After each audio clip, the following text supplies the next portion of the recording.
Begin here. By Discount Tire Stores, offering you quality tires and service at discount prices. By Great Western's family of companies with over $25 billion in assets and over 600 offices. We'll always be there. By Avis Rent-A-Car with over 70 locations in Southern California and Las Vegas to serve you. Send Avis and SOS. And by MISL, manufacturers of premium audio and videotape. MISL, the tape for sophisticated equipment.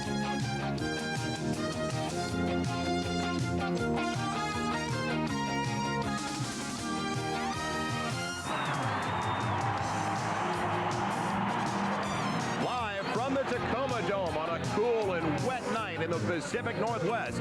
It'll be another wild one before a near-capacity crowd as the Prime Ticket Network presents the major indoor soccer league playoffs. And tonight, the Western Division Finals continue with game number 4 as once again the Tacoma Stars host the MISL champions, the San Diego Sockers. Welcome back, everybody. I'm Joel Myers alongside Bill McDonald. We can barely hear ourselves. About 19,000 on hand at the Tacoma Dome tonight. About a week ago in Game 3, an exceptional defensive effort for the Tacoma Stars. And Bill, for Tacoma to be successful once again, they need to keep it a low-scoring affair. You always have to shut down the high-scoring machine of San Diego. Sometimes your best defense is your offense. That was the case for Tacoma in game number 3. San Diego, they weren't without their chances. They have to finish better tonight to have a chance to win. Yeah, San Diego really dominated game number 3 despite coming out on the short end. Really dominated about 75% of the contest, but who we spotlighted at the top of the show, Peter Mavlik, he was the key. He'll start in goal tonight, and they make a change in goal. Zoltan Toth starting for the Sockers, Bill. Well, Ron Newman always rotates his goalkeepers. We saw Jimmy Gorsuch in game number 3. Zoltan Toth tonight, he's right now the leading goalkeeper in the MISL playoffs, 3-0 with a 3.00 goals against average. It'll be an interesting one along the Prime Ticket Network for Game 4 of the Western Division Finals between the Sockers and the Tacoma Stars. Live from the Tacoma Dome, Game 4 of the MISL Western Division Finals with the San Diego Sockers coming in tonight, Bill, with a 2-1 lead. San Diego has to be a loose crew. They're one of the best teams ever to play in the MISL. Tacoma at the same time has to worry about coming out a little bit tight tonight because there is so much pressure involved. Let's take a look at the referees for tonight's game number 4 here at the Tacoma Dome. In the middle, the senior referee, Toros Kabritrian. Billy Maxwell will also be working the floor. He's on the left. And in the box tonight will be Terry Dixon. Goalkeepers for tonight's game. It's going to be a big defensive game tonight for both teams. And you're looking at, that's not Peter Mavlik, that's Johnny Beretta down in goal. Exactly. The Tacoma goal, and that would be a surprise if Mavlik did not go tonight, Joel. I believe he is, Bill, because he's over in front of the bench, and maybe we can get a look at him just in a little bit later. And he's wearing gloves already. Now, Beretta also wears gloves. And in our shot here, he does not have them on. I think he's just doing the ceremonial kickoff here. That is exactly what it is. There's a ceremonial kickoff with Johnny Beretta in the goal. Peter Mavlik will be in goal. Steve Zungel receiving an award here and a thunderous ovation for the near-capacity crowd. As we mentioned, almost 20,000 fans here at the Tacoma Dome. There is Zoltan Toth. They call him Zoli the goalie. Right now he is number 1 in MISL playoff competition for goalkeepers. He didn't have a bad regular season either, but he's undefeated so far in the playoffs with the best goals against average in the MISL at 3.00. He won game number 2 of this series. Zoltan Toth in goal. And Zoltan Toth, the leading goalkeeper right now in MISL playoff action. Let's take a look at the starting lineups for the San Diego Sockers. Collier and Crow will be back defensively. And, of course, that great up front with Segoto, Wilrich, and Julie V, who did not have a good game number 3. He was rather invisible, so Ron Newman looking for Julie V to have a big one tonight. Peter Mavlik in goal for Tacoma. Neil Makeson and Ralph Black on defense. We've got O'Brien at midfield. And, of course, the 2 great Yugoslavs, Impreki and Jungle up front. And you're looking at the star of game number 3, Peter Mavlik. During the regular season, he won 7 out of the 10 decisions. And in the playoffs, he's appeared in all 7 for the Tacoma Stars. Winning 4, losing 3. Goals against average, a bit deceiving, Joel, because he really was the important factor 3, coming up with the big save when needed for Alan Hinton's club, saving 15 of San Diego's 35 shots. You gotta love that music in the background. Oh, you gotta love this crowd. Pretty soon they will play that old favorite up at the University of Washington in Seattle, Tequila. I think that is their theme song up there. And I know we're going to see the wave before tonight is over. This is the origin of it. And it looks like there could be a new attendance record here set in Tacoma. It was set back on April 18th and better than 17,094 to be exact. I believe they got close to 18, maybe 19 tonight. So a new record for the Tacoma Stars. Just recently, the Cleveland Force in the MISL playoffs had better than 19,000, 19,468. They'll have a while to go before they can break that one. Now looking back at game number 3, San Diego, utmost important to get on the board early in game number 4 and quiet this throng. Black back on the red line. Along with Neil Megson. Taking their time. The Tacoma Stars, this is interesting, the way they're starting out very patiently, very slowly, because they came out like gangbusters in the first 10 minutes and then flattened out like a pancake to the extent that San Diego just dominated play over the second half and most of the second quarter. In the middle, Bronco Segota, the key striker for the San Diego Sockers, to Julie V, a comic book hero in his own right. Now it's Gene Wilrich. He had a goal in the last contest. He's blocked there. Coming up, it's Megson, one of Lee Cornwell's favorites. And off. Blasingame gets it up. Brecky wanted it. And we've got our first foul of the contest. They will cheer for just about anything here at the Tacoma Dome this evening. Brecky had a couple of points in the last game, including the second goal of the contest. A pretty move. He is destined to be a superstar in this league, and he works so very well with Steve Jungle, his countrymate. And right now he's the second leading scorer in the MISL playoffs with a total of 15 points on 5 goals and 8 assists. I think you'll notice Tacoma getting all their players back behind the ball, especially their midfielders and forwards, helping out the defenders defensively. Alan Hinton said that was one of the keys in game number 3, and they'll try to do it again. Coming up, Blasingame, shot just goes wide. Jungle with an empty net. He blasted wide. Brecky, top of the box to the left foot. Cuts it back. Can't get it over to Blasingame, who was wide open. Tacoma putting all the pressure on early. Megson tries to tee it up. V bounces him into the boards. A foul on V. Second against San Diego. They're going crazy in Tacoma. Zoli was very composed on that play, coming down to cut down the angle on Greg Blasingame, forcing him to shoot wide. Now, Tacoma cannot get caught up in the atmosphere that is created here at the Tacoma Dome so far. They can't try to get to a quick transition game with San Diego. That would kill them. We're scoreless right now with 13:29 left in the first quarter. And at times with the crowd behind you, you can overcommit. Right. Get a little bit too much adrenaline playing, and you'll make the mistake offensively and leave San Diego to the break. Jungle bangs away at it. Again, he puts it in front. Nobody there. With the left foot going wide, it was Brecky from long range. Make that Black. Black gets ahead to it, keeps it alive to Brecky. On the half volley, saves Zoltan Toth.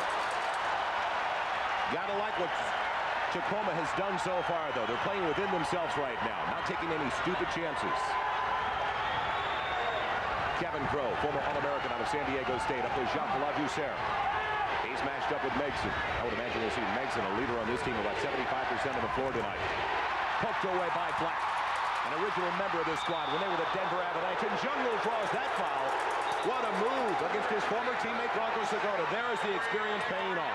Two very close friends going down in a 50-50 ball. And that time the foul on Bronco Segota, and that's 3 fouls already on San Diego. Tacoma doesn't have any, and we played just 3.5 minutes.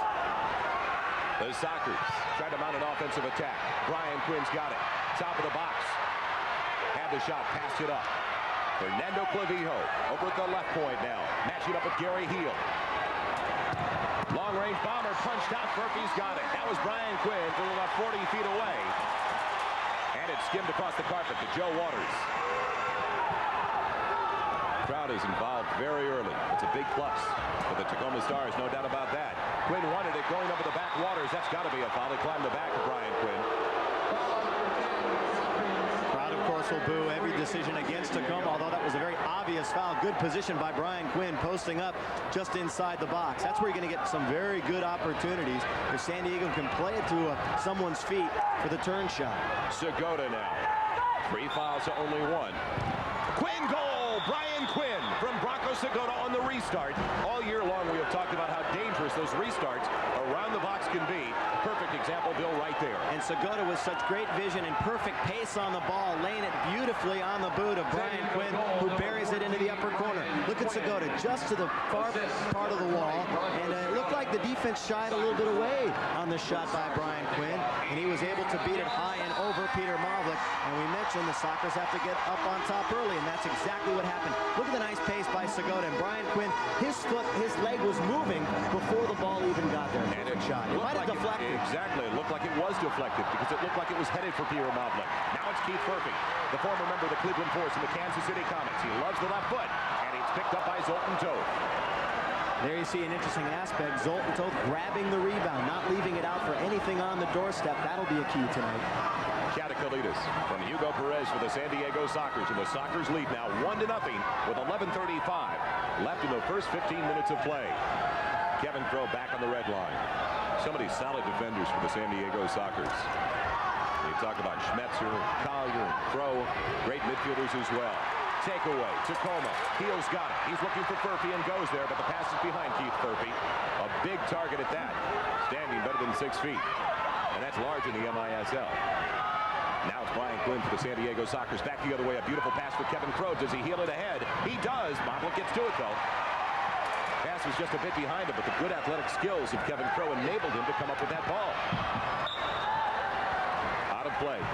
Off San Diego, belonging to Tacoma. 3 fouls so far against San Diego, 1 against the Stars. We'll keep you abreast of that situation. 6 fouls, you pick up a 2-minute penalty, and there is the former First Division player out of Yugoslavia, Red Star Club, Preki. Played every game this year. Has to be one of the best youngsters in the league. No doubt about that. He has 5 more playoff points than Steve Jungle, who has to be his idol. So Preki taking a leadership role on this Tacoma club. Clavijo heads it to Wilrich. He can't handle the pass, which was a good one by Clavijo. And David Norman plays it safely back to his keeper, who goes over to Ralph Black. Black only 23, a 5-year veteran of the MISL. Up ahead for Preki. Preki, double team, triple team, spins away. Looks for room to move. He cuts the ball back as quickly as anybody I've seen in a long, long time. He's pressured there by Chacha Namdar. And David Norman has it now. The Tacoma Stars with an advantage if they can move it ahead. A trip. Yes, a foul, no penalty. They say play on. And it'll be out of play. It goes back to San Diego. Excuse me, Joel. Interesting that Ron Newman has Gary Collier, defender, shadowing Preki all over the field, picking him up even in the Tacoma zone. The defenders are not pressing back and waiting for Tacoma to bring the ball in. Ron Newman is electing to play high pressure, at least, on Preki, denying him the freedom to move in the neutral third. Into the corner it goes for Fernando Clavijo. And to that point you just brought up, I think it's a good idea by Ron Newman. He puts a very physical and aggressive player on a much smaller player, Preki, and Gary Collier is the defender. Sound move there. I think that's where you get in trouble, when you give a player with so much skill the room to operate. Gene Wilrich wanted to lay it off. Carries on through. In front.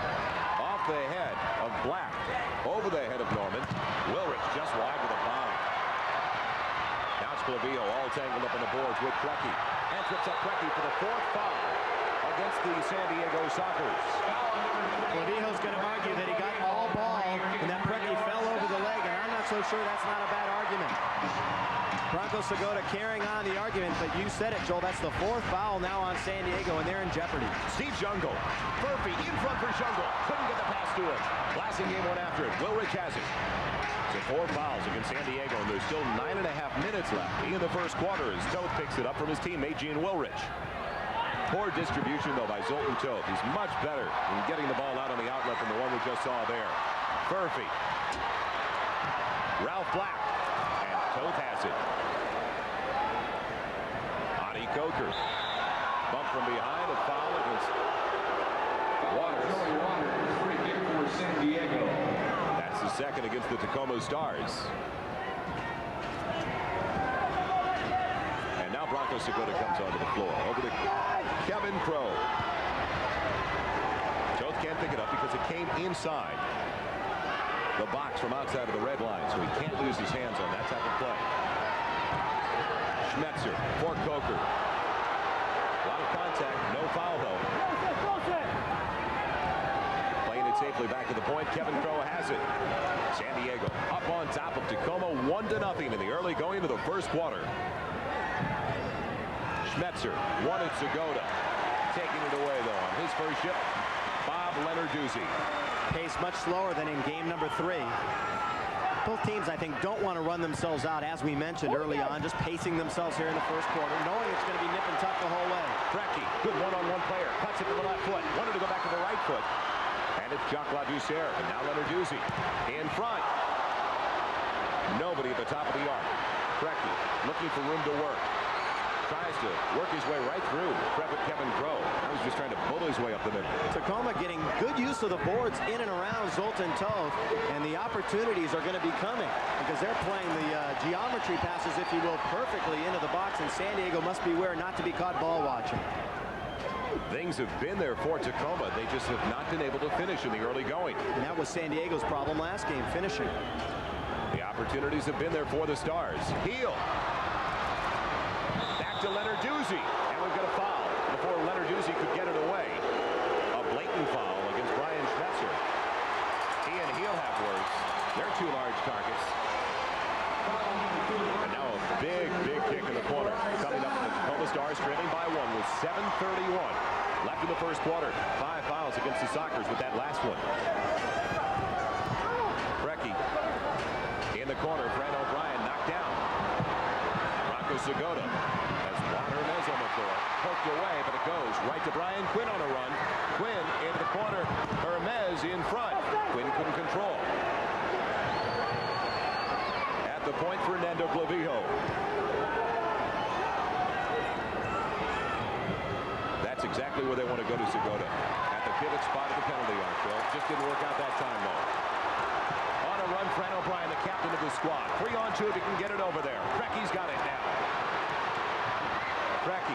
Boy, he's been double and triple teamed every time he's touched the ball. Every time he gets the ball, he's going to draw a lot of fouls tonight because he's on his game. Great ball control tonight, moving back and forth. Goes in front. Heel goal! Gary Heel, Tacoma ties it at 1.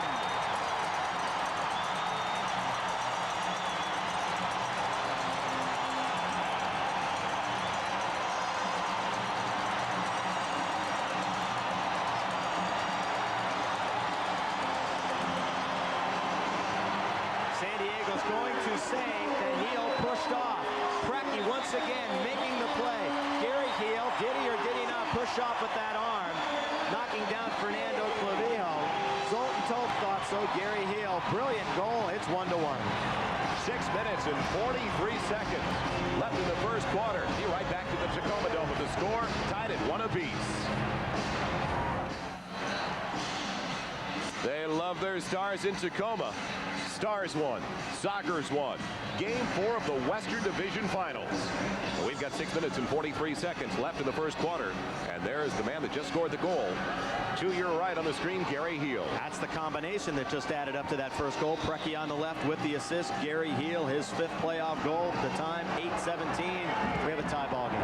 George Katakalitis to Brian Quinn. He's got Julie V in front of him. He can get it there. Taken away by Megson, though. Just clears it out to the neutral zone. San Diego with 5 fouls to only 2 for the Tacoma Stars, and there's 6 in the quarter left in the first 15. You'd have to think the way things have gone so far, they would pick up that 6th foul. It's been a very aggressive first quarter of play for both sides. Hugo Perez, very quiet in game 3. Doesn't get a good one away there, deflected. Julie V, double team. Jungle goes after it. And we've got a foul coming up against the Stars. Megson for dumping Julie V. Corner kick now for San Diego. It's deep inside that Julie V can be very effective. He's got to throw that weight around and use his height inside, as he did in game number 1 of the series, scoring 4 points. It's dummy to Quinn. Perez wide. And Modlick never saw it through a Mazo players. Had he put it on goal, it would have been a 2-1 contest. That's the kind of shot we saw many of in game number 3 here. Just missing. Jungle into the attacking third. Murphy on a run behind. Jungle, let's go. Just goes wide. Rebound. Lenarduzzi scores!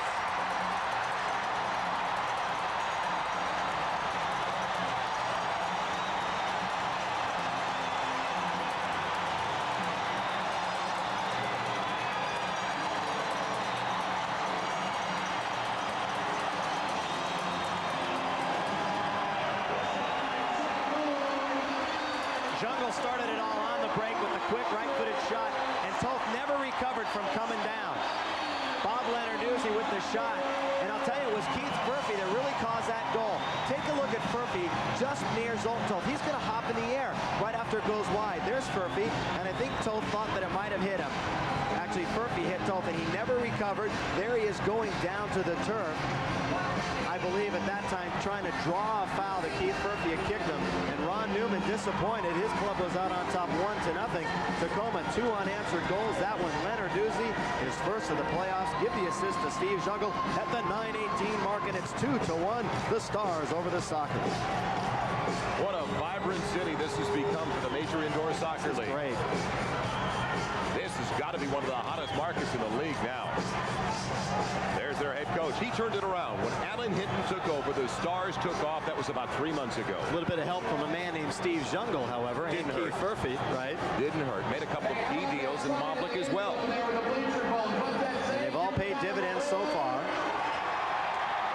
Lenarduzzi, who is not a goal-scoring source, makes it 2-1, and it is definite. The Sockers down by a goal. Going to maintain their poise like the 4-time champions they are. Frecky against Wilrich. Sliding down. That was Jimmy McAllister, who comes up with a penalty, or make it Blasingame. Bill Maxwell trying to get a hold on this contest very early because it has been a physical one to start. And I'll tell you, Blasingame and Steve Jungle arguing this should be another 2-minute penalty on Tacoma. You are not allowed to argue after the penalty call. Let's see it right here. Gene Wilrich moving to the right. Blasingame coming in with a hard slide tackle. Oh, he got the ball first there, Joel. Got the ball all the way. All the way. On the replay. Once you touch the ball, in that case, it's a 50-50 play. I think Blasingame has a good case right there. He made a nice defensive play, and Wilrich on the follow-through went down, but the Sox will take it. Greg Blasingame will go into the penalty box for tripping at the 9:31 mark, and a good opportunity now for Ron Newman's squad to get even. And remember, Tacoma is on the verge of going on a power play right before them because San Diego has 5 fouls. And there's still 5:29 left in the first quarter of play. And this gives you an idea of how the San Diego Sockers have done so far in the playoffs on the power play. Not up to their regular season standards, Bill. On the power play, Segota. Hugo Perez goes wide on the short side. In front, save Moblik off his own man, Ralph Black. Juan Hermes has been one of the keys on the power play, so we'll keep an eye on Juan Hermes, number 11 for the San Diego Sockers. Since he has been inserted, the power play has started to click. He has a tremendous left foot. He will be on the right wing side trying to curl it in, but Bronco Segota is the key. He's the quarterback in this situation, and will have it up on top. Now they're going to switch around, and possibly Julie V will shift things on top. Hugo Perez to the big left foot, kicked out by Peter Moblik. 22 seconds left on the penalty to Greg Blasingame. That's a pretty save by Moblik. Had the presence of mind not to go down and try to smother the shot. He used his feet instead and kicked it up over and out. Now the Sockers with a good opportunity on the set play corner kick. San Diego scored their first goal on a set piece. The intensity level at this stage of the contest is unbelievable. There's no way in the world they can keep it up like this throughout 60 minutes of indoor soccer. It would be amazing if they could, though. And great. Julie V will trigger the corner kick for the San Diego Sockers. It's Tacoma 2, San Diego 1. Top of the box, Wilrich blocked in front by Lenarduzzi. San Diego took a 1-0 lead before Tacoma countered with 2. Now San Diego looks for the equalizer with a man advantage, and Hermes scores! Juan Hermes! Back post time. That's where you want to be on the power play because the defense just can't get back there, and the goalkeeper has a lot of trouble shifting over. And the key to this is the through pass from the other side. Segota, another great ball, and Hermes just put a little pace on that ball. Beautiful shot as Moblik overshot it.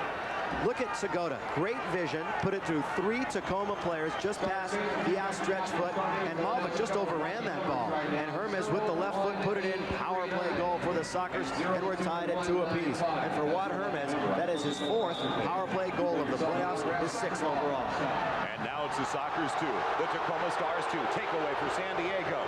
Hermes bumping in, and that'll do it. Here's a bumped into Joe Waters, and now the Stars go on the power play, as that's the 6th foul on San Diego. And I think Hermes might have been a little too pumped up after that goal. That was a silly, silly foul. He had no chance to get the ball and just ran right in on the other side. So Tacoma with an opportunity now to take the lead, as they'll be 5-on-4 against the San Diego Sockers. And we'll see if Zoltan Toth has recovered from that rumble in front of his own cage, because he looked like he was really shaken up between the first and second goal, and then looked like he was flustered after that second goal. Alan Hinton wants to talk to his troops just before the start of their power play. Tacoma, not the most successful team on the power play so far in the playoffs. Matter of fact, the second worst in the MISL in the playoffs thus far. We get a chance to see the no-goal patrol with Crow, Clavijo in the back, and Brian Quinn and Cha-Cha Namdar up on top. Second best penalty killing unit in the playoffs in the MISL. Ralph Black gives it off to Jungle. Jungle tripped up from behind. Do they get 2 minutes? No, they don't. That'll be the 7th foul. Now, San Diego can pick up 5 more and pick up another 2-minute penalty. It goes in increments of 6. Murphy, Jungle, Black, out top. Jungle, punched out. Brecky, shot, just misses wide. Going for the short side. San Diego will overshift their zone, trying to force the ball to Ralph Black, who has it right now, and let Blackie shoot. He doesn't have the best shot of anybody on the floor. Jungle tried to get it to the corner. Black plays it to the wide side. A wide open Murphy. Long-range bomber. Blocked away. And out of play. It goes off with Cha-Cha Namdar with 1 minute and 22 seconds left on the man advantage for the Tacoma Stars. When we come back, we'll see if Tacoma can take the lead with that power play with 3:51 left in the first quarter, and it's the Stars 2 and the Sockers 2. Welcome back to the Tacoma Dome, everyone. A great start between the Sockers and the Stars. 2-2 tie. Very entertaining first 12 minutes of play. Almost 12, 3:51 left in the first quarter. And the Tacoma Stars on the power play. In the next minute and 15 seconds in front, Toth couldn't control. Half volley, Jungle to the left foot. Blocked in front by his old teammate from the Arrows, Fernando Clavijo. Quinn takes it away, but it's out of play. Had he been able to maintain possession, he would have been one-on-one with Keith Murphy, who's not exactly the defender of the year in the league. No, not at all. Tacoma right now moving the ball very, very well. A key to a power play is never let the ball stop moving. Always one-touch soccer.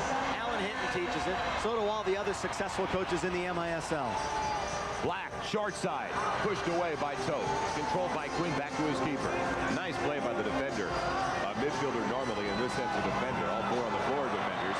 And now an opportunity, Zagona, blocked by Moblik, and Moblik kicks it away.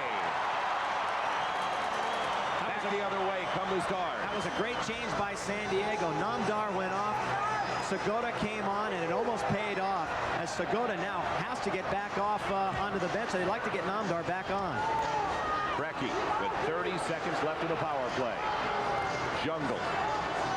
Too far on the perimeter. They were getting it much deeper before. Now they get it inside. Black across for Murphy. Headed away, though. Quinn getting back in time goes to Segota. And it looks like the no-goal patrol will do it once again. Foul against Tacoma. They're 4th. Now they have to worry, because if they pick up 2 more over the next 2:43, this Sockers back on the power play. And so far, with a man advantage, San Diego tonight 1 of 1. Zoli the goalie, they called him. It started back in New York, and it's carried into San Diego. Good distribution to Brian Quinn. Poked away, though, by Megson. Up to Brecky with Clavijo, and Clavijo does the job. That's a superstar play by Clavijo. Now it's Hugo Perez. Penalty has expired. San Diego did it. The second best defensive unit against the power play in the MISL playoffs. Did the number on the Stars. And there's exactly 2 minutes left in the first quarter. It's all tied up. Stars 2, Sockers 2. V trying to get cute. Put it by Glassingame. Gets it back. Can't control. Tacoma's got it. Soccer should get aggressive right now. Try to draw that 6th foul. They have 4 already on Tacoma. And if they get a couple more in the next minute 39, they will get on the power play. And we know how successful that is, usually. Murphy almost lost it to Katakalitis. I think Tacoma has to beware not to get into a shootout, because you are not going to beat the Sockers in a shootout. And if this thing gets out of hand, up and down, the Sockers will run away with it in the third and fourth quarters. So I think Tacoma must settle things down and play a little more of a defensive game. Wilrich taken away by Blassingame. Murphy went after it. Waters has it. Dumps it out into the neutral zone. Minute 5 left in the first quarter. Blassingame wants it. So finally picks it up. Perez marked up there. Jimmy McAllister, former NASL Rookie of the Year back in '77 with the Seattle Sounders, taking his second shift of the contest. He's marking up in the corner now with Hugo Perez. Perez tries to go to the left foot as often as possible. You can see right there as he just kicked it away with the right foot. That was a weak effort. Now Toth can't pick it up. Came outside. From outside of the red line. 30 seconds to play in the quarter. At times I don't understand why they don't put more pressure on the goalie in that situation, especially goalies that just don't have the foot skills. Katakalitis with Wilrich. 18 seconds left in the first 15. Most of the time, teams don't want to get caught up field and a chance for the break, and you don't want to do it against San Diego. Yeah, it's a risk, a high risk of getting burned. But the goalie can't pick it up under any conditions. And there's a typical San Diego goal throw to the board so they can shadow the board. And that does it for a very entertaining first quarter of play. In the Pacific Northwest, after the first quarter, it's the Stars 2, the Sockers 2.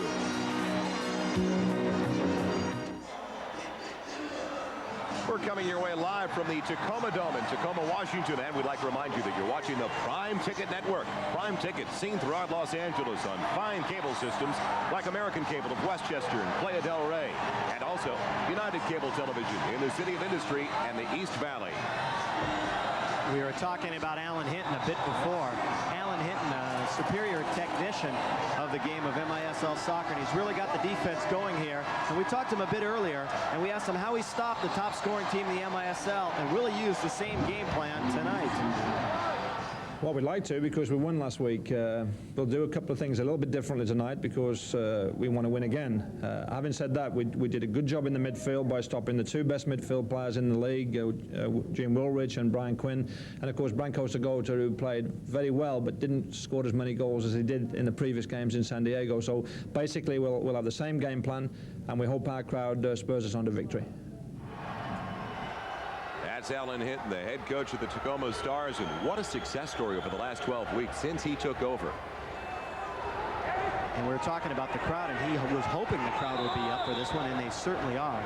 And he made a good point stopping Wilrich and Brian Quinn, because not only do they score goals, but they're the ones that set things up for San Diego. They love to dish off, create the opportunities. If you can slow them down, you slow down the soccer machine. You're right, very unselfish players for the San Diego Sockers, Wilrich and Brian Quinn.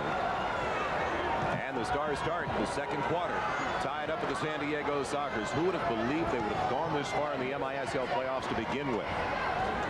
They still have to be pinching themselves. Segota, takeaway, Jungle, 2-on-1 if he can get to it before Clavijo. Clavijo goes after it, so does Toth. And Toth puts it up to Quinn. He's got Collier. 3-on-3 as the Sockers come into the attacking third. Segota working one-on-one with Neil Megson, and Megson did an exceptional job in the first quarter. Segota was basically silent in the first 15 minutes. We have a shove against Brecky. First foul against the Stars. Slate is clean now, starting the second quarter.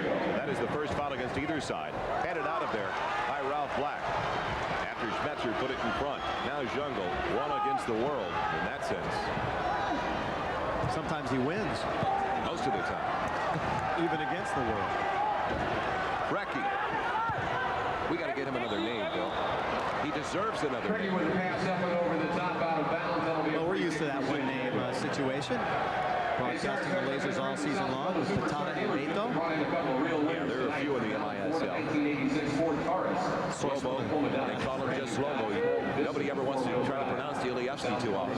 Of course, you talk about one of the best when you talk about the man down in Dallas in Tattoo, who I think was the most valuable player in the MISL this year. Without a doubt, the most electrifying. It's the Stars 2, the Sockers 2, with 13 minutes and 50 seconds left in the first half of play. Great to have you with us along the Prime Ticket Network for game number 4 of the Western Division Finals, and Prime Ticket will keep up with these MISL playoff series. as they develop over the next week. Of course, Minnesota just sitting back at home, probably watching us tonight, scouting both of these clubs, and it's interesting to really see who Minnesota might be rooting for, because they've done so very well against San Diego, beating them 3 games out of 3 this year. And they also fared pretty well against Tacoma as well, taking 2 out of 3. Now it's Murphy against Kevin Crow. So ready to pounce on it. Gary Heel on the doorstep. Also, just to take that point one step further, if Minnesota plays Tacoma in the finals, Minnesota would have the home field advantage, and I'm sure they'd be looking forward to that. Hugo Perez in front. Coker back to Perez. Poked away at the last second by Lenarduzzi. That's the best defensive effort so far by Tacoma. Big play by Bobby Lenarduzzi. He has really been impressive in this playoff series. We saw him during the regular season, and he was average. But he has really come on and had a spectacular series against San Diego.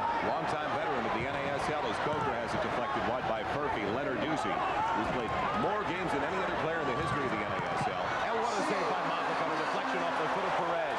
It went into a knuckleball function, a real sinker, and Moffat caught it on the way down. Wedged it right there. Now a heel. Crow wins that one. The jump ball to the red line. Trekky's got it. Taken away, though. We've got a dangerous play against Cha-Cha Namdar. It's dangerous play because Namdar got his leg just above the waist that time. Even though he stole it cleanly from Precky, it was a dangerous play call. Fouls even up now. One apiece. Bounced out of the middle by Crow. That was heel. Juan Hermes taken away from behind by David Norman. And we've got a foul in front away from the ball on Bob Lenarduzzi. So that's his second foul in the Tacoma Stars. That was an illegal touch that time by Maverick. And that's why the ball will come right on the top of the circle now, and Hermes will have the play setting. Rather, is that Namdar? Cha-Cha Namdar will have it. Because the ball came from outside the red line, Recky pick it up right in front of the wall. Hermes blocked by Jimmy McAllister. Goes into the corner. Nobody there for the Sockers. Tacoma controls. Lenarduzzi on the floor with Precky. Joe Waters. Garrett Drake Blassingame, who has it right now. He's double teamed. It's taken away. And coming up with it, Kevin Crow. Jungle also on the floor for the Tacoma Stars. He was way down the floor. Sleeping. Camping.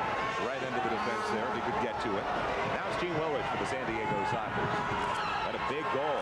Game 3. Right here on Thursday night. Has it taken away on this occasion, though, by Joe Waters. Up to Jungle. Trying to dummy it past Katakalitis. He's got Katakalitis in circles, and Jungle tripped from behind. It's going to be and 2 a minutes. penalty coming up on Gene Willrich. Look at Steve. He's pounding. He says, hey, they fouled me in the circle. I want a penalty kick. It looked like it was just outside of the area. I thought it was too. Or Jungle might be saying that I was ahead of the pack. Bill Maxwell said it looked like he said he was ready to confer with his other official, Toros Cabrician. Jungle turning Katakalitis around. He's cleanly on the break. Willrich, he was outside of the box clearly that time. Fell into it after Willrich. That was an obvious 2-minute penalty.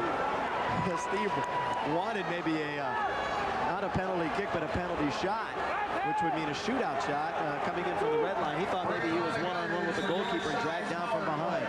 Nevertheless, Tacoma on the power play. Tacoma tied up with San Diego at 2 apiece. Willrich off for tripping. And Steve Jungle on the floor, of course, all-time leading playoff scorer. Jungle loses it. Precky almost was in there. Solo. It's Murphy popping to the cross. Good idea. Pass just off the mark, though. He wanted to get to the head of Gary Heel, who shoved there. That was a blatant foul against Brian Quinn. Second foul against Tacoma. And now a possible breakaway for Cha-Cha Namdar. He couldn't get to it. Quinn's got it, though. Over to Kevin Crow. Now here's where Ron Newman, when the Sockers get the ball in the offensive zone, he'll substitute Namdar for Segota. Now Tacoma has it back, and they'll get Segota off as soon as possible. Precky, low percentage shot for Jungle now. Back to Precky, look out, hits the post, and goes wide to the left foot of Gary Heel. Murphy for Jungle. Precky now, room to work at the top of the box, tries to bend it in, didn't work.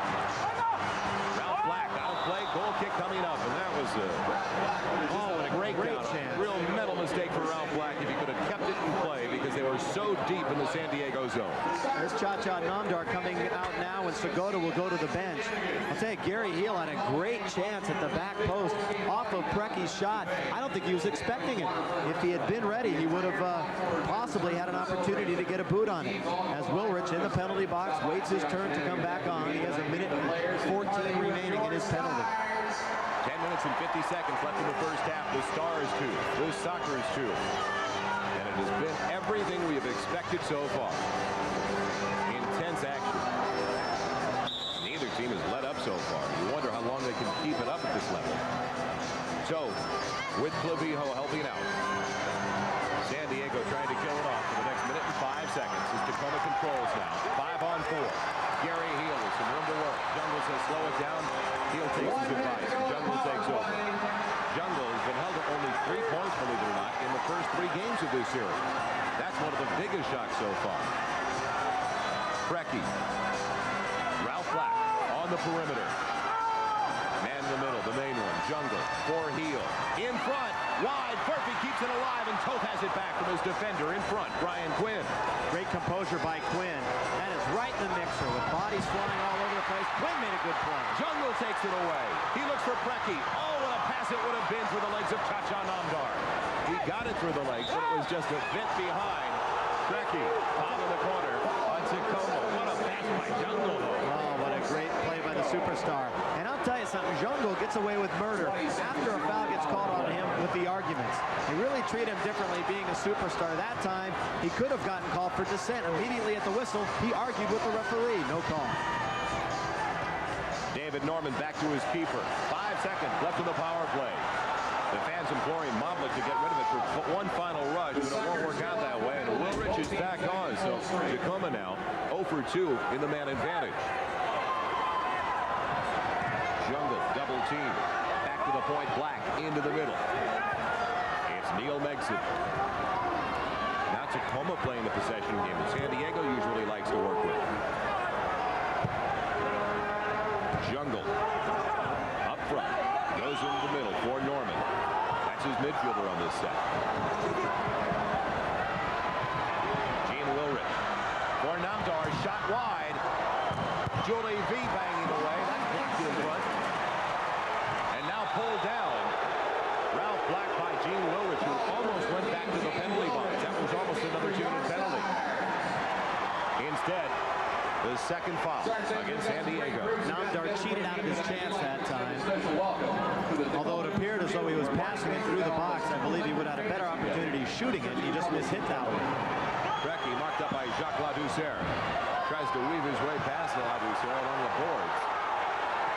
The Patriot says play on, no foul. Julie V, who was absent here on Wednesday night or Thursday night last week, put it in front. Now it's back. Shot goes wide by Collier. He was here. He just wasn't a factor when I talk about his absence. Right. He's got it over to Segota. Segota in front for Ladouceur. Deflected away, though, by Blasingame. Ladouceur on the bicycle. Didn't work. And out of play off of Schmetzer. Goal kick. Tacoma. And they love it. It looks like there aren't that many empty seats tonight here at the Tacoma Dome. And they say it seats a little bit better than 20,000. So you would have to figure maybe 19.5. As you look at Peter Moblik, who was a magician, especially over the last 10 minutes of Game 3. And it looked like the field was tilted here at the Tacoma Dome. And San Diego was working downhill. That was in Game 3 when San Diego for the last 10 minutes just peppered the Stars goalie. Sockers 2, Stars 2, 8:20 left in the first half of play. San Diego jumped out to a 1-0 lead. Then Tacoma came back with 2 unanswered. Brecky, then Lenarduzzi. And then San Diego tied it up at 2 apiece. Now it's Moblik, who's taking his time waiting for an opening. Goes to Furphy, avoiding the 3-line pass. Heel plays it. Furphy had it. Heel really made that play, though. He was marking up Collier. He made the errant pass off the boards. Under 8 minutes left in the first 30 minutes of indoor soccer. Tacoma Dome in Washington. Logjam on the near side. He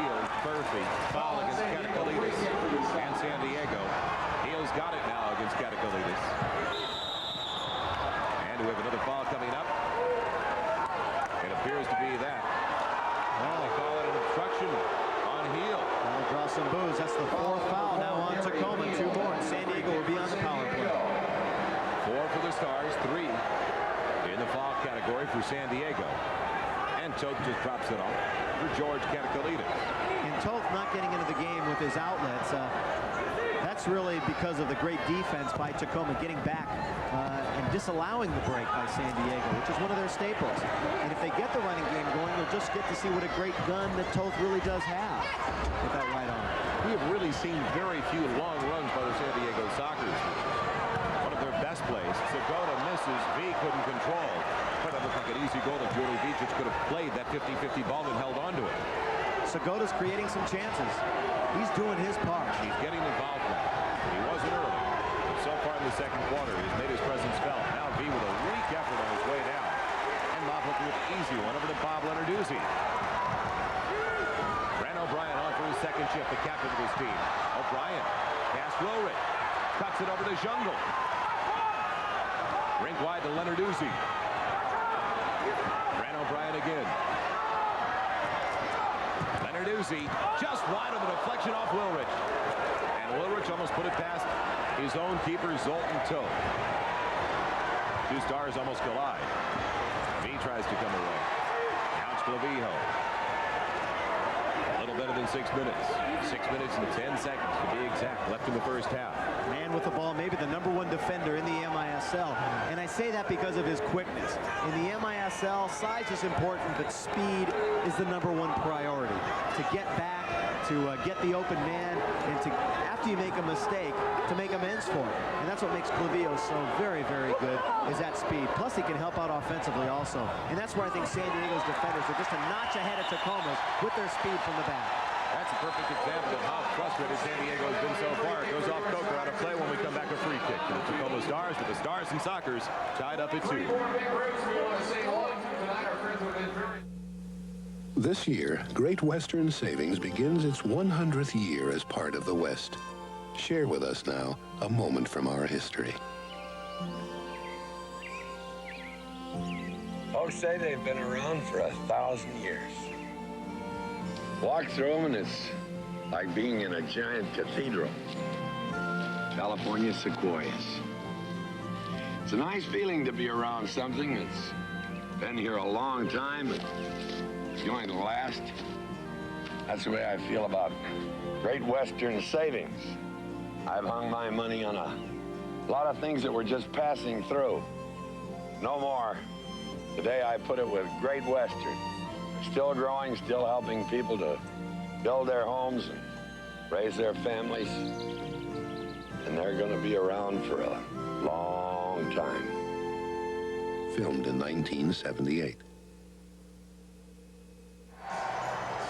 We'd like to remind you that San Diego Soccer MISL playoff action is brought to you by Chevrolet, where interest rates on new cars and trucks start as low as 5.9%. See your Chevrolet dealer today for low, flexible financing on all 86 cars and trucks. Also, by Discount Tire Stores, offering you quality tires and service at discount prices. And by Avis Rent-A-Car, with over 70 locations to serve you. Send Avis and SOS. Well, Joel, we knew the Tide would make an appearance, the wave, rather. And it is now on. And so is Adi Coker for the Sockers. He hasn't seen much action tonight. He's on now, number 4 for the Blue Squad. Only his 3rd shift of the night. Blasting game on the half volley. Jungle went after it. Toth has it. Tacoma 2. San Diego 2 with 5 1/4 left in the first half at the Tacoma Dome. Tacoma has been so tough to beat here on their home surface. Stars have won 5 straight here and 15 of their last 17. And in matching up with the San Diego Sockers, the Stars 2-2 on the season, winning the last 2 straight. And interestingly enough, San Diego not a good playoff road team. In the MISL in history, they are under 500, 5-7.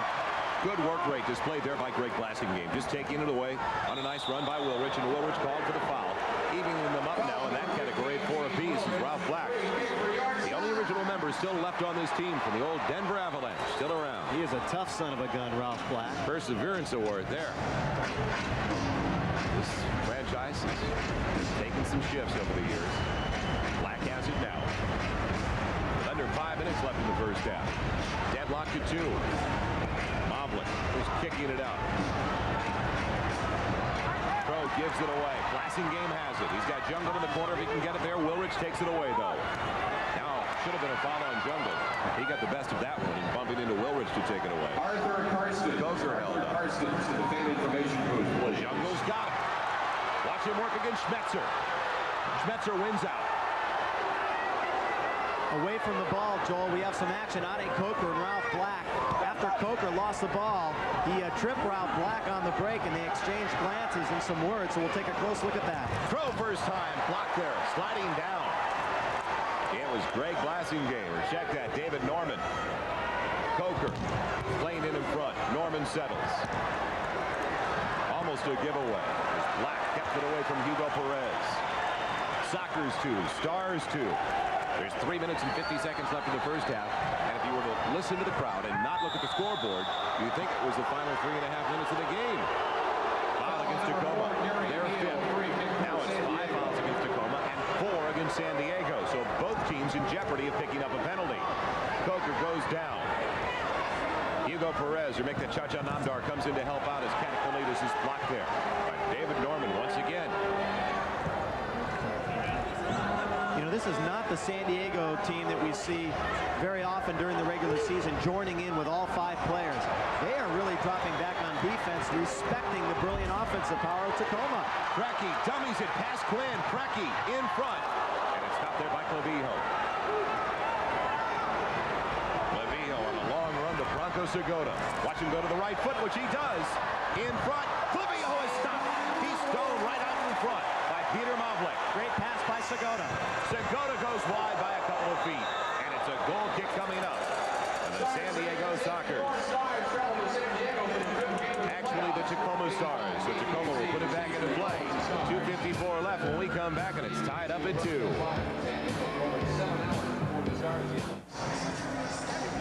They're taking a look at Jungle's Jungle, and this is a real labor of love. Maybe you call it jungle love. Up in the upper deck here at the Tacoma Dome. Steve Jungle, the superstar, made news this past week, purchasing 1,000 tickets right where you're seeing it at the end of the Tacoma Dome, and gave it away to underprivileged kids. So a great act by Steve Jungle, and they're enjoying it in Jungle's Jungle. Blasingame can't control. Juan Hermes has it. He's already got a goal tonight on the power play for the San Diego Sockers. They say play on. That would have been the 6th foul had it been called against the Stars. Collier controls now for San Diego to the dangerous Bronco Segota. In front, Hermes couldn't turn on the ball after a brilliant pass by Segota. 2:15 left in the first half. San Diego 2, Tacoma 2. And it's Segota once again against Leonarduzzi. What a chore it is to mark him up. Hermes just fans, and he was wide open on the doorstep. That's his second outstanding pass in the last 15 seconds by Segota, and neither were converted by Hermes. Murphy showing good work there. Jungle keeps it alive. Steve Jungle to Murphy. Goal, Tacoma!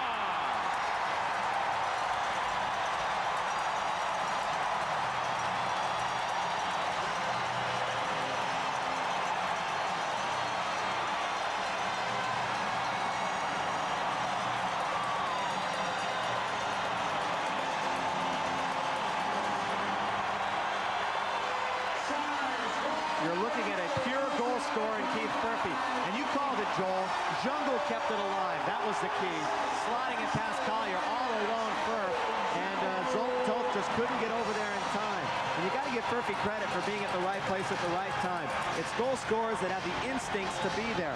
And Jungle with great vision. He's a very unselfish player. And Murphy just rolled it under the fallen keeper.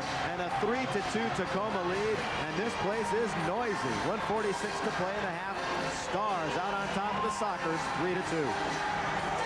Fortunately, the roof here at the Tacoma Dome is not one of those inflatable Teflon types, or we would have problems this evening.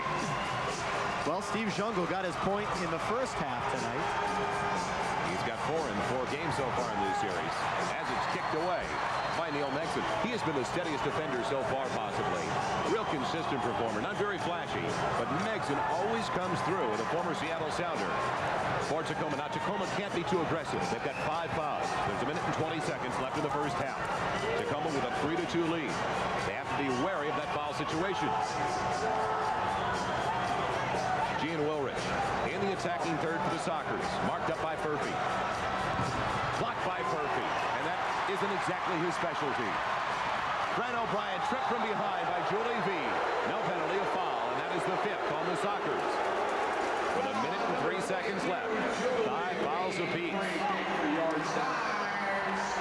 Now, as we look at Fran O'Brien head over to the Tacoma bench, I would imagine Alan Hinton, who we just got a glimpse of there, or Ron Newman, start to pull their hair out.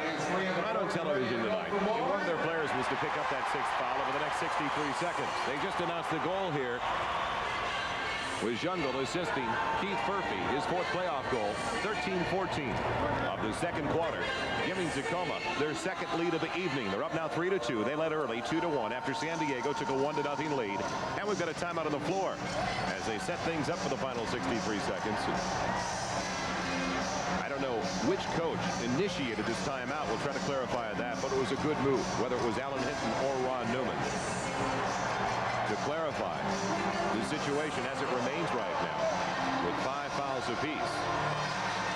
The roof may come down in Tacoma if they can score over the next 63 seconds as they try to tie it up at 2 games apiece.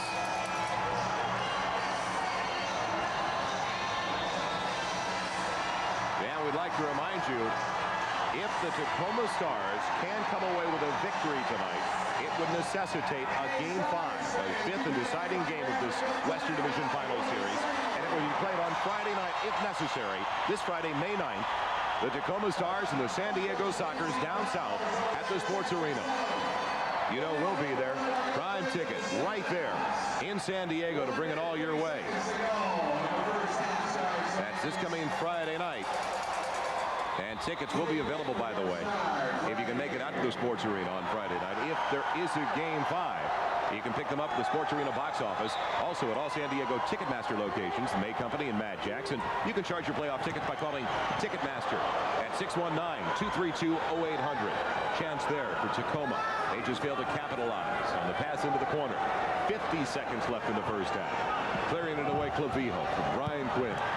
Jungle almost got it on a breakaway. Schmetzer turns it around for the San Diego Sockers. Fernando Clavijo on a run up the dashers on the left touch. 35 seconds left in the first half. San Diego get the equalizer. They've got the right man with the ball there, Perez, but he's blocked by Megson. Loose ball out in front. Cleared away by David Norman. Kept in, though. Black tries to dump it out. He's marked up by Quinn, who's whacking away at the ball. Fortunately for the Sockers, he did not pick up a foul in that instance. 15 seconds left in the first half, that is. Julie V playing it safe back to Zoltan Token. That will do it. And now, San Diego calls a timeout with only 6 seconds left in the first half. Now, those of you who have joined us throughout the regular season of the Los Angeles Lasers saw the incident between the Lasers and the San Diego Sockers when Ron Newman and his Sockers were up by 4 goals over the Los Angeles Lasers, and Ron decided to call a timeout with about 4 seconds to go in the game, not the half. Now in this situation, it may not be a bad idea if Newman can lull Tacoma into the situation to pick up their 6th team foul. If they forget about what is the current situation, the Stars 3, the Sockers 2, and that is basically what it had to be for Ron Newman. And he is really blistering his squad right now. Obviously unhappy with their play thus far. The most successful coach in North American soccer history, Ron Newman of the San Diego Sockers. They're back onto the floor. 6 seconds left in the first half with the Stars by 1. Zoltan Toth will bring it in. He was the one who called the timeout. It'll be a goal kick from the point where he called that timeout. 6 seconds to play in the first half. Now, wouldn't this be strange, but backfired on San Diego. And Toth made a bad pass, a short one in his own zone. It was converted by the man that is just about to come into your picture, possibly, Steve Jungle, who's only a few feet away. That'll do it for the first half of play. Off the head of Blassingame, and they'll lose it at the Tacoma Dome.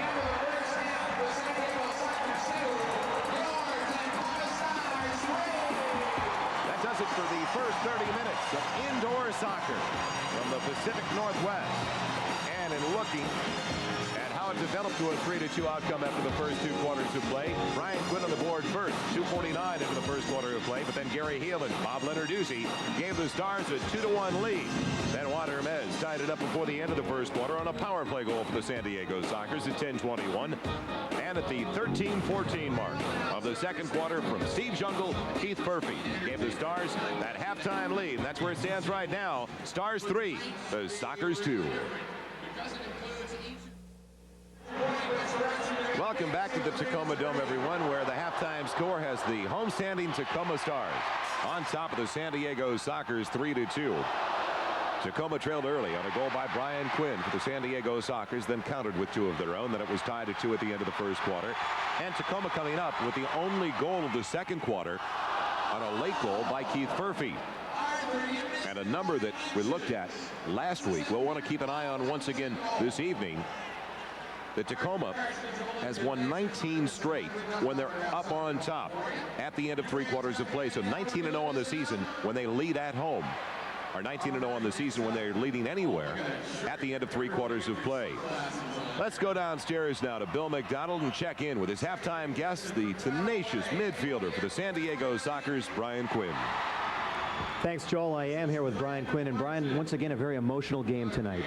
Yeah, Tacoma here, they're playing the motion the last 2 games, and it's working for them because they got the lead in the last game, and they've got the lead again. So we just have to come out and try and quiet the fans and get back in the game. Are you surprised that they're playing you so tough? No, every time we come up here, we'll have a difficult game. So it'd be nice if we were a goal ahead, but as we are not, we'll have to go and do it all the second half now. Now, they're playing so very well defensively against you. You look back at the regular season when they beat you 5-3. They held you under the 6-goal margin. They did it again the other night. What are they doing defensively to shut you down that they didn't do in the first couple of games? I don't know. They're getting the guys up the front back. Steve Jungle's back in the backs. Furphy, Gary Hill. They're not giving us any space as we're attacking. So all credit to them, but we have to find a way around it. All right, let's talk about your club. You've had the chances. You're just not finishing. Yeah, we set ourselves a target. We've got to get 6 goals, and if we get 6 goals, then hopefully we can hold them to under 6 and we'll win the game. But as yet, we're not doing it, and Molik's playing well again. Yeah, I was going to mention Peter Mavlik, once again coming up big time and time again in goal. That may surprise you a little bit, huh? Yeah, he's doing very well. The lad got a chance at the end of the season. No one wanted him in Pittsburgh, and it's nice to see him doing so well because he didn't have a team. He was out of favour in Pittsburgh, and he's come here and he's given the defence a whole lift. Now, this series started out in game number 1 to be very, very physical. A couple of altercations going on in game number 1. It seems to have slowed down a little bit. Are the tempers very even out there right now? I don't know if it's because a lot of guys are getting familiar with each other and a lot of the guys know each other, but I think the first 2 games helped us when it was physical, so maybe we'll have to get back to that and do a little bit of kick in the second half. Once again, Bronco Segota leading the way, and he gave you a beautiful pass on your goal. Yeah, it's nice to see Bronco because he was hurting a bit in the last game, so we're going to expect him to score a few goals for us, and I hope he does. Now take us a little bit into the San Diego locker room and into the mind of Ron Newman, if you can. Down 3-2 at a time like this, and of course he's somebody that doesn't like to lose. What would he be saying to everybody right now?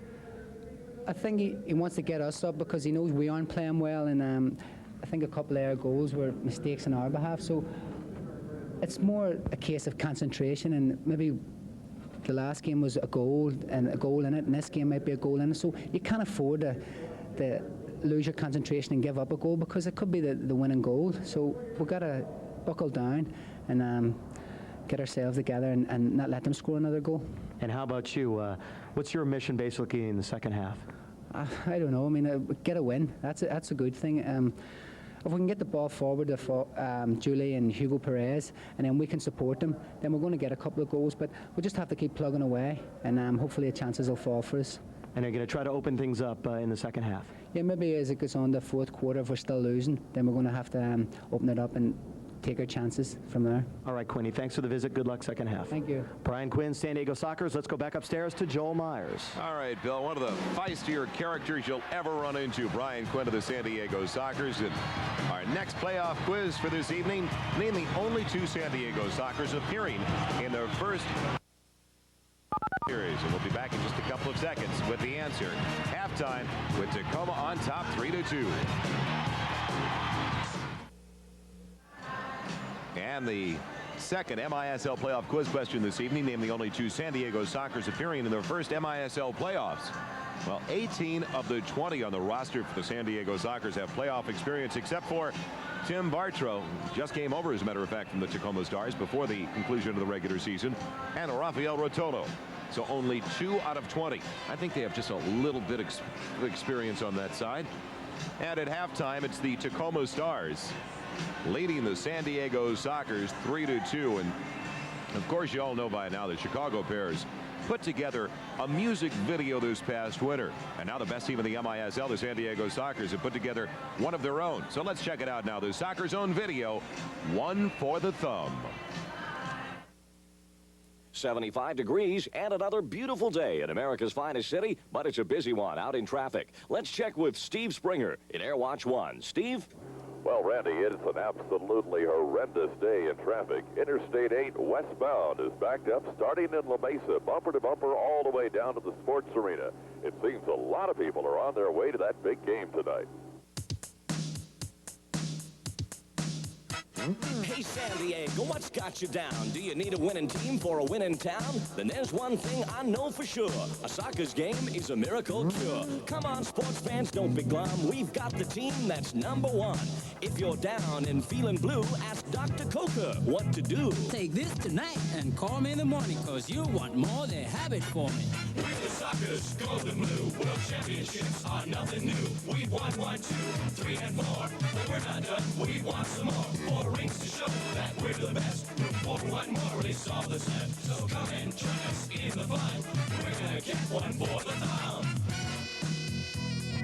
Double deuce and triple E. He's the one and only Julie V. He'll use his head, he'll use his feet. There's no defender that he can't beat. In fact, I beat them like a drum. I'm gonna get 1 for the thumb. Folks come and go, but never fear.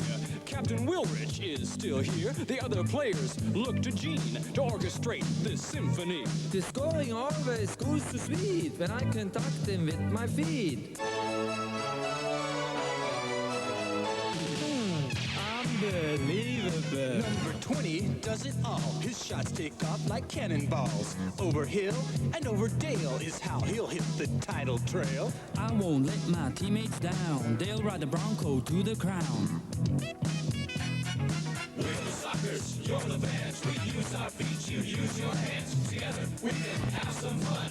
We're gonna get 1 for the thumb. Sometimes the ref makes things real hard when he whips out his little car.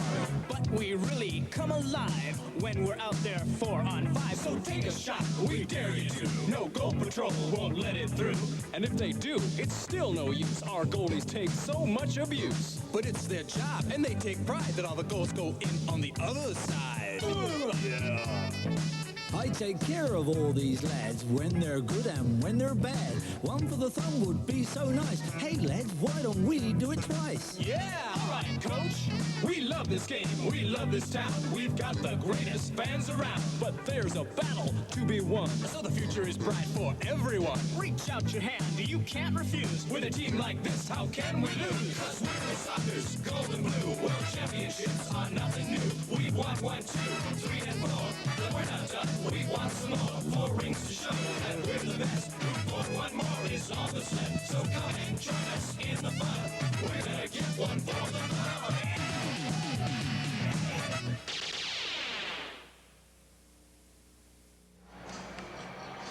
Halftime at the Tacoma Dome with the Stars on top of the San Diego Sockers 3-2, and one of the most exciting halves of indoor soccer we have seen all year long. That it was. Let's take a look at some of the highlights in the first half of action. Score was 1-1 late in the first quarter when Bob Leonarduzzi took a pass from Steve Jungle off the boards and beat Zoltan Toth to the far side.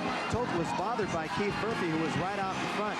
Nevertheless, Leonarduzzi scores his first goal in the playoffs and a 2-1 Tacoma lead at the 9:18 mark of quarter number 1. But then just moments later on the power play at the 10:23 mark, it was Wad Hermes taking a beautiful feed from Bronco Segota. Watch Segota sifted through 3 Tacoma Stars players. Back post, Wad Hermes, who hesitates momentarily, lets Mavlik go by the ball, puts it in the far side. Hermes celebrates his 6th goal of the playoffs and his 4th power play goal of the postseason, and it was 2-2 at that stage, and that's the way the first quarter ended up. Then there was no scoring in the second quarter until very late. At the 13-14 mark, Steve Jungle makes a nice play along the far side boards, then finds a wide open Keith Furphy, who makes no mistake, beating Zoltan Toth low as he tried to smother the ball. That was Furphy's fourth playoff goal. Give the assist to Steve Jungle. That was at the 13-14 mark, and that's the way the first half ended. The score, Tacoma 3 and the Sockers 2. Furphy scoring that goal. Tremendous effort by Furphy towards the end of the first half. Now let's take a look at the stats. The interesting stat here would be the shots on goal. Sockers have doubled the Stars, 20-10. However, on the scoreboard, it's 3-2. Saves in the first half. Another good effort by Peter Mavlik. He's made 8 saves in the first half, kept them in this ball game, kept them in the lead. Bronco Segota made a couple of passes to Juan Hermes towards the end of the second quarter, a play that could have easily tied it up and also given the Sockers the lead, but finishing is the key. I'll tell you, Segota played a great first half. Very, very excellent, finding his players, creating the opportunities. Alan Hinton making his way behind the bench. Far side has to be happy. They won that game number 3. That's all the fans expected here. Now they want a playoff victory and to take this series and go into the championship against Minnesota. What a great motivator Alan Hinton is, because we both know he does not have the talent to match up with the San Diego Sockers. And I'll tell you, it's been a very interesting week with Alan Hinton and Ron Newman, two very close and fast friends. They've had a war of words in the media this week. Not very many nice things said by either gentleman about each other, and now they're trying to settle it on the field. Bronco Segota knocked down by Jungle. That'll be a foul on Jungle, the first of the second half of play. And continuing with that thought between the two coaches, Alan Hinton was quoted in today's paper after Bronco Segota left for most of the week to work out with the Canadian Olympic team, or actually the Canadian World Cup team. Ron Newman didn't know right away. And then Alan Hinton put the quote in the paper today that, you know, when a breakdown in communication occurs like that, that gives you an idea of what kind of handle, and I won't say exactly what Alan Hinton had to say, but what kind of handle Newman has on his team. Right, and that's very interesting because they're very, very good friends. And Hinton also called Newman a crybaby about not giving Tacoma much credit about winning that game number 3. We start the second half with the Stars on top of the Sockers, 3-2. Gene Woolrich trying to get around Blasingame. Passes behind Coker. Mobley, 1 touches. Ralph Black has it. Now the Stars took most of the action in the first half of the San Diego Sockers. The Sockers played the role of a counterpuncher for the most part. We'll see now if San Diego tries to dominate. As Jungle is pulled down. No call. Gary Collier right on top of Jungle, and he's got some choice words on his way by Bill Maxwell. Once again, we look to the first goal in the second half as the pivotal goal in the game. San Diego, if they score, comes back and ties. Otherwise, they've got some work to do, down 2 to Tacoma. And Brian Quinn mentioned at halftime, they have a goal, San Diego does, to score 6 goals in this game. And they feel they can't be beat if they get that magic number 6. Foul is on Steve Jungle.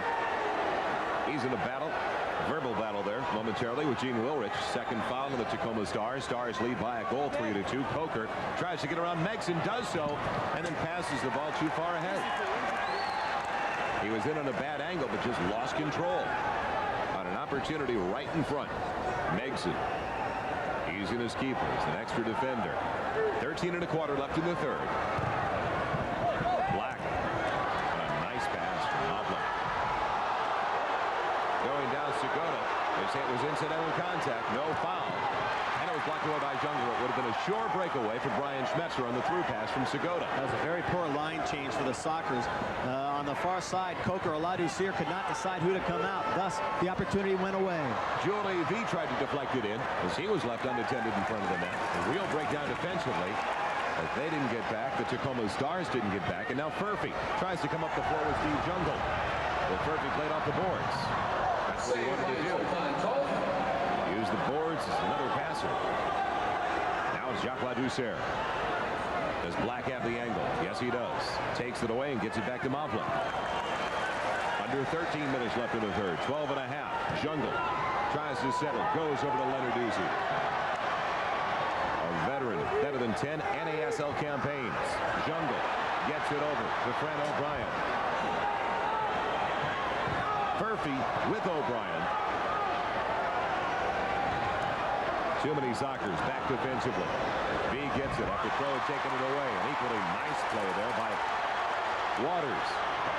Fran O'Brien gets it back as Ladouceur just gave it away. And he went down when he didn't have to. overreacted to the situation to a certain extent. Play a bit ragged, sloppy in the first 2.5 minutes of the second half of play. Kevin Crow, real quarterback for this team, tries to settle it down for the Sockers, going to Brian Quinn, the leader in penalty in minutes during the regular season. Brian Quinn had 38. Talk about how feisty he was. Your halftime guest, Bill. And speaking of penalty minutes, San Diego, the most penalized team during the regular season in the MISL, and they continue to be so here in the playoffs. Segota, look out. Wilrich are making Quinn throw first time. Deflected in front. Off the head of Coker. And Mavlick's got it. Leonard Uzi for Steve Sharp on his first shift of the evening. Quinn takes it away and then knocks down Steve Sharp. So that's the first foul against the Sockers, the 2 for the Tacoma Stars. Neither team opening things up in the early going into the second half. Both a bit tentative. No, and that foul by Brian Quinn was a hello and welcome to tonight's game to Steve Sharp by number 14. San Diego, the word for them right now is patience. As we saw in game number 3, their time will come when they'll get the opportunities. They came behind from a 3-1 deficit there to tie it up. Sharp with a good idea, gets it back off the boards, then knocked down, no penalty. Quinn knocking him down. Could have been a penalty. It was a blatant one by Brian Quinn. Second foul against the San Diego Sockers. Even now in the foul department at 2 apiece. 10:57 left in the third. Stars 3. Sockers 2. Leonard Uzi putting it back into play. Going for a heel who fell down. It was all tied up by Katakalitis, so good job by the former New York Arrow, George Katakalitis, who also played for the Golden Bay Earthquakes. And now Kevin Crow's got it. Hugo Perez, Gary Collier. Collier is not taking a regular shift this evening. Collier, plenty of room, batted away by Mavlick. They let Collier walk right in. Granted, he's a defender, but he was only 15 feet away from the doorstep. He was ready to close the door at that. Now it's Julie V. Triple team, and Waters takes it away. Up for Sharp. Foot races won by Clavijo. Back on the red line, Clavijo with Collier. Segota on the floor once again. Quinn's the midfielder, and Julie V. So they go with a striker pair of V and Segota. Not too shabby. And it's out of play off Jim McAllister. Corner kick coming up for the San Diego Sockers. And we'd like to remind you that you're watching the Prime Ticket Network. Prime Ticket, seen throughout the West on fine cable affiliates like Oceanic Cablevision of Honolulu, Cox Cable of San Diego. And right now we'd like to give a special welcome to another brand new cable affiliate, Falcon Cable of Porterville, California, and their general manager, Bob Smith. And what a past 3 or 4 months it's been for Prime Ticket. This is the second cable system added. Cox Cable of Bakersfield the first, so Prime Ticket over the last 3 to 4 months now has added better than 500,000 viewers over the last 3 to 4 months, bringing the subscriber base all the way up to 1.3 million. Prime Ticket on their way. Hope they're all watching tonight. Great game number 4. Top of the box, Segota, and it poked away by Ralph Black. Stars 3, Sockers 2. Now it's a cat and mouse game. Neither team wants to make a mistake in their own defensive third. So at the same time, they don't want to take too many chances either. I think you might see the San Diego defenders getting a little bit more involved offensively, especially one like Clavijo, who can really get the ball on the run. Good pass for Wilrich. Lassing game got to it first, and it goes off the head of McAllister. Into the seats. Free kick coming up for the Sockers. Neither team in foul trouble yet, with 9:29 left in the third. 2 fouls apiece. It's almost as if these two clubs are waiting for the 4th quarter, saying, all right, let's throw out quarter number 3. We'll play cat and mouse. We won't score. It'll be 3-2, and we'll put all our energy into the final 15 minutes. As we mentioned, the pace was so extraordinary in the first 2 quarters. What a mistake there by Gene Wilrich. Just a mental breakdown, not to keep it in play off a free kick where you're not pressured for at least 10 feet. Some of the crowd enjoying the contest. It looks to be a throng of better than 18, close to 19. We have not received the official attendance, though. And you think after winning 4 titles in a row, the Sockers, well, maybe they haven't been involved in a close series. I just think back to last year when they were in a great series with Minnesota that went 5 games. Could have gone either way. They finally went back to San Diego in the 5th game and blew them out, shut them out.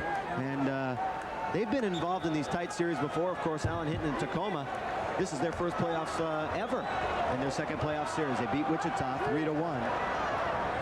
making it to the second round here against the Sockers. And that's still a tough one to figure out, that they did get past the Wichita Wings. As Moblik goes ahead for Megson. Free one picked up by Clavijo.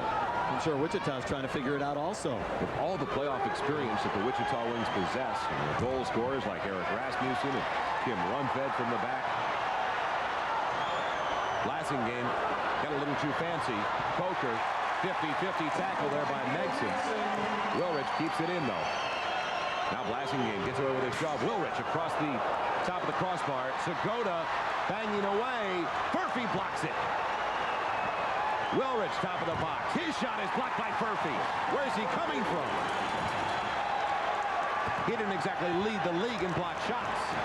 Schmetzer just outside of the post. It's pressure time now. Jungle with a breakaway possibility. But Clavijo will run him down. Oh, he pushed him. That should be a foul on Jungle. We talked about the speed earlier. Fernando Clavijo, Bill, and it really paid off there. Put him in the Derby. He'd be a sure winner.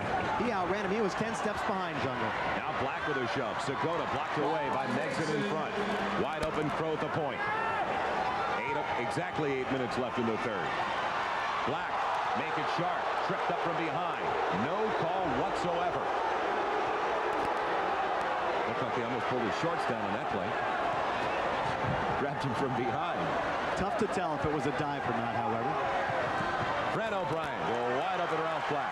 And we have yet to see Preki in the second half of play. Things are opening up a bit here, Joel. Fred O'Brien cuts it across. Coker couldn't get it. Shot by Sharp for the goal! Steve Sharp, only his third shift of the night.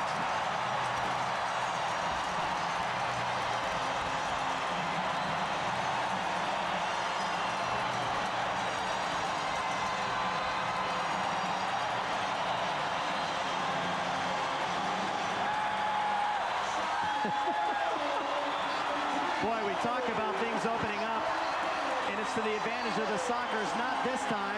Two players go down, and Sharp right in the right place, beats Zolt to the corner, and oh, is he happy. And look at the San Diego defense. They're down like bowling pins. It's 4-2, Tacoma. Fred O'Brien gets the assist. Tacoma with a 2-goal lead, 7:35 left in the third.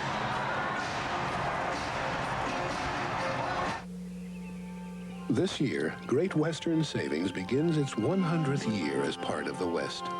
Share with us now a moment from our history.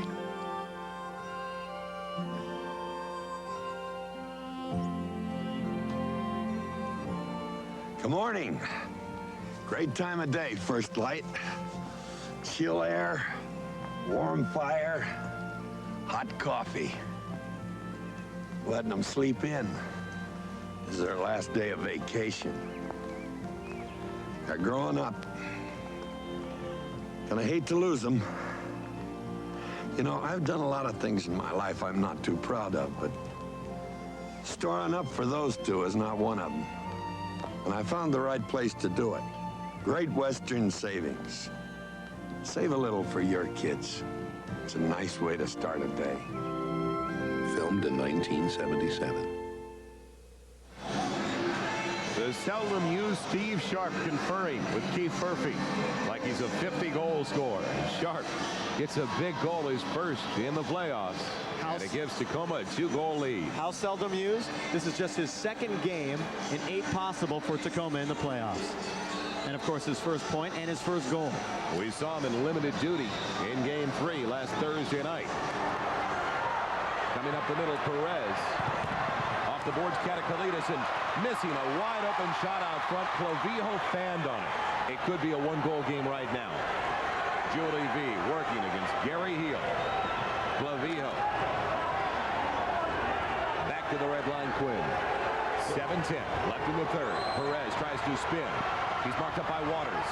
And he falls down trying to get the shot away. Good job by Joe Waters. Let's remember back to game number 3. Same situation. Tacoma was up by 2 goals, and they went into a defensive shell. San Diego caught him at 3 apiece. I wonder if Alan Hinton will go back into that defensive mode. What a pass by V, and it goes just wide of the post as Perez couldn't get to it. I'll tell you, David Norman dragged down Perez. That was a foul in the box that wasn't called. Here comes Preki. He's matched up with Katakalitis. Tries to split the defense. He did, but couldn't control. Joe Waters. to David Norman. Crowd is on their feet at the Tacoma Dome. They'll sit down now as Toth has it back. Kevin Crow back in the red line with George Katakalitis. 6:20 left in the third quarter. Stars 4, Sockers 2. Adi Coker didn't play that frequently in the first half, so he should be a freshman in the second half for the San Diego Sockers. Giving it away, Zoltan Toth. McAllister knocked down from behind by Adi Coker. No penalty, a foul, and that's the third on the San Diego Sockers. Foul number 4, Andy Coker. That'll be a free kick, 3 yards. I guarantee you one thing, we've talked so much about the crowd here at the Tacoma Dome. If there is a Game 5 on Friday night, you know it'll be a sellout of the sports arena because the Sockers have some of the best fans in the league. And that place gets very, very loud, the San Diego Sports Arena. It's on its way, and it's out of play off the left foot of Ralph Black. You saw the intensity in Adi Coker's face a moment ago. Here's Julie V. This is moments ago. Now watch out in front, Hugo Perez. He's away from the ball. Watch him get dragged down there. There he is. Before he could get a hold of the ball, David Norman. That was a foul, ladies and gentlemen, and it should have been 2 minutes in the box. A penalty kick, that situation. The referee just completely missed that one. Tough break for the Sockers. The pass by V to Brian Quinn. Had it been a goal, that's highlight film material. That was a perfect pass. Now it's Julie V controlling. San Diego down by 2. They've got to get the ball to this man more often. Bronco Segota is trying to wheel away from Black and does so. But he's double teamed. Mixon gets back in time. Gary Collier now for the San Diego Sockers. Leaves it off for Julie V. We got a foul in front and a penalty coming up against the San Diego Sockers. Bronco Segota out of frustration after he was stopped. And Mixon really collided with Segota on a 50-51, close to the red line. Segota continued and took it out on Ralph Black. And now Black is heading over to the penalty box. I think he had some words, or at least he wanted to get a hold of Bronco Segota. I don't know why Black was headed over there. Maybe he thought he was going into the penalty box also. Like a fighter. You know, they tell him to go to the neutral corner, but if they're a bit dazed, they don't know where they're going. Segota trying to get position at the top of the slot, the target area we like to call it. And you were right, that was a frustration foul. And Ralph Black draws it. He's a real pesky player that can get under your skin. Likes to yap at you and is always pecking at your legs with his. Tough competitor, Ralph Black, number 12. Now Tacoma. Real good opportunity to add some needed insurance and go up 5-2 midway through the third. Jungle, Black. Also Preki. Gary Heel and Keith Murphy out of the power play. Black has Heel in front of it and get it there. Across Preki, just wide. Preki scores!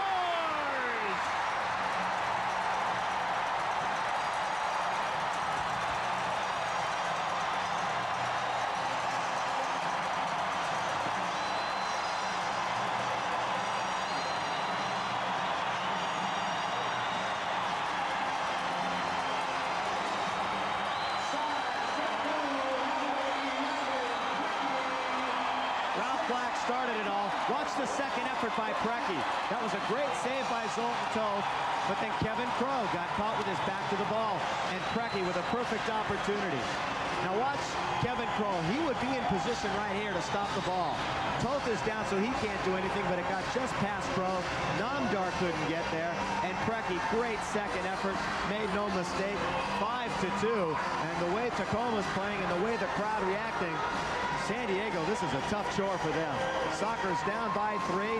Tacoma trying to force a game number 5 Friday night. Here's Preki. Second leading scorer in the playoffs so far. Is this building structurally safe? That's what I want to know. Well, the wood is from Mount St. Helens. That exploded. Maybe this will too. Great. I'm glad you brought that up. Coker back to the point. Controlling Schmetzer. Save Mavlik. Mavlik coming up big when he has to, but he really hasn't been tested all that often tonight. The key is just what you said. He comes up big when he has to. That's the key to a top goalkeeper in the MISL. And I tell you, it's just like in any playoff series that if somebody gets hot, he can carry you to victories. And that's exactly where Mavlik is right now. As bad as he looked in the first and second games, he's looked equally as good in games 3 and 4. Part of the throne. He has not had to withstand, though, constant pressure like we saw in Game 3 when San Diego just dominated the Tacoma Stars despite losing by a goal. It hasn't been that way for the Sockers. Perez on a run. Coker can't control. Furphy heads it away. Mavlik was out of position. Furphy came back to help out. Jungle now to Joe Waters. He is not a danger. He's not a threat up front. He tries to get it to Furphy. Rolton toe. Almost let it get away. Sockers' goal now is to get just 1 goal before the end of the quarter. 4:17 remaining in it. Either team in real foul trouble right now. San Diego has 3, Tacoma 2. Now both teams with 3. But if the Sockers could just pull to within 2, they would be in good position. That'll be a free kick for San Diego. To me, basically, this is a shot. I thought San Diego at the outset of this series would take it in 3 straight. And I would think that even after they lost that game number 3, they would think they would come back and blow out Tacoma in game 4 as they did against the Steamers. Not the case. Tacoma appears right now to be running on pure emotion. They are pumped up as Julie V tries to get the 3rd goal for the San Diego Sockers to get them back in it. Cut the deficit to 2. It's out of play off George Katakalitis. The Stars have it back. And when we come back, it'll be a free kick coming up for the Tacoma Stars. 3:48 left with the 3rd, and the Stars lead by 3.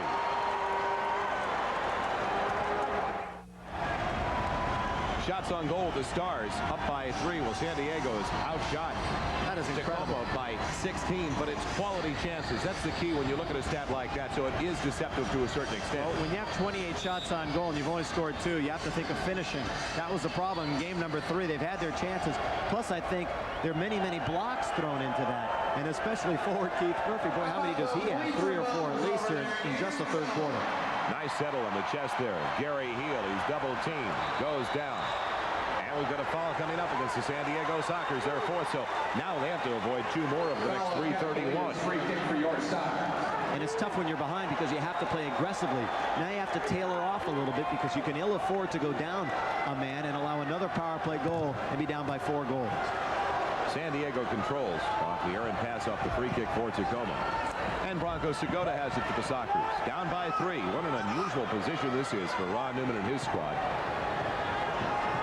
They have dominated people for so long in this league. And they're down by 3. And the momentum seems to be going completely the other way. You have to ask yourself what's going wrong for the Sockers. Coker spins, gets it back. Shot goes wide by Segota. Clear the way by McAllister. Now look for San Diego to almost look like they're going to be on a power play. Wilrich bumped out of it by Blasingame. A glaring stare there. Those two collide again. Take away Preki. Or make that Black. Black gets it back from Preki. Preki gets Jungle into the action. And it's kicked away, though, by Segota, who's really upset. You could just tell the way he just flailed away at that one with no sense of direction. He just wanted to kick it out of play. Didn't care where it went. That's one upset Bronco Segota. Corner kick coming up for the Tacoma Stars. And Steve Jungle, you could see him at the goalpost talking with Zoltan Toad. They're very close friends from their playing days with the Arrows as Bronco Segota heads over. Another former New York Arrow. A couple of assists tonight. He just had a quality chance. We talked about those a moment ago. That very heavy, hard shot that just whistled wide of the post. He's getting those. It's almost as if the Sockers are aiming too much. Preki blocked in front by Chacha Namdar. Loose ball picked up by Megson. And gets it all the way back to Mavlik. Collier. Sockers can't control. Jungle to Fran O'Brien. Captain has not been taking in a regular shift for the Tacoma Stars tonight, Fran O'Brien. But effective when he's been on the floor. Jungle tried to thread the needle there for Fran O'Brien. O'Brien may pick up a penalty on that play. Just a foul, though. The 4th on the Stars, knocking down Fernando Clavijo. For San Diego.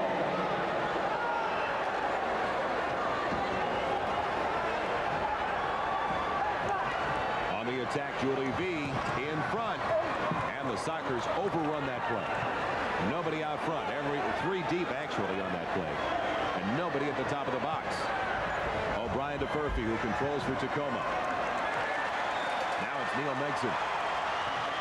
Looking for Furphy.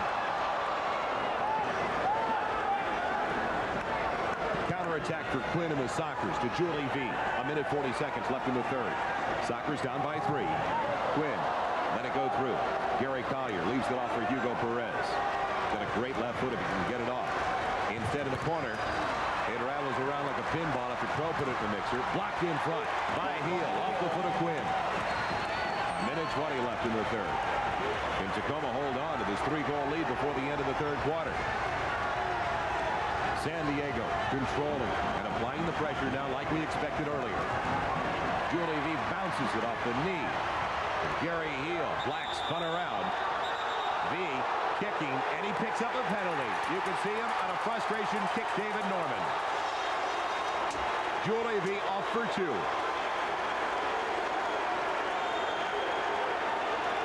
Was right in front of the official, the last place you want to do it, in front of Toros Cabrician. Now, it's a foul initially against Ralph Black right here.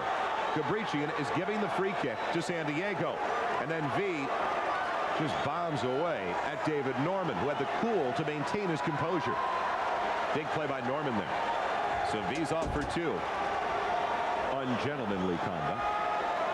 13:55 mark, a minute 5 left in the third. And as if San Diego needed it, the Stars go back on the power play.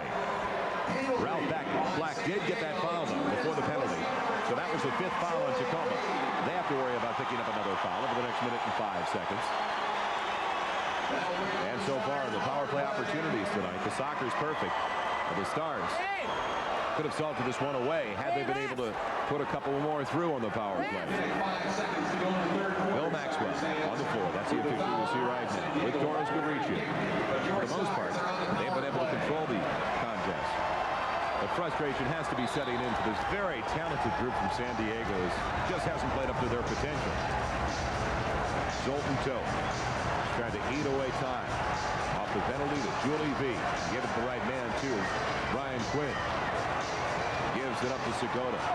Segota's on the floor, and the Sockers are short-handed. They're not thinking defense. They're thinking about a short-handed goal. 45 seconds to play in the quarter. It's ball control for San Diego. 35 seconds left in the third quarter. A minute 30 left in the penalty to Julie V. And in the back of the mind of the Tacoma Stars, of course, they don't want to pick up that 6th foul and then play even up with San Diego. And then San Diego would eventually go on the power play early in the 4th. That was a 3-line violation against the San Diego Sockers. A real break for the Tacoma Stars. Now they can control it, but they don't have enough players on the floor. What a breakdown on the line change there. That cost them a good 5 to 7 seconds. Jungle, Murphy, Black, Brecky, and Heel. Jungle to Black. Jungle feeds off Murphy. Tried to get it to Heel. And it's cleared away by Crow with 10 seconds left. Now Jungle marked up by Segota. Segota takes it away, and Moblik gets to it first. And that'll do it for the third quarter, and a very successful one for the Tacoma Stars. At the end of 3 quarters, the Sockers scored. Moblik paid for that one coming out.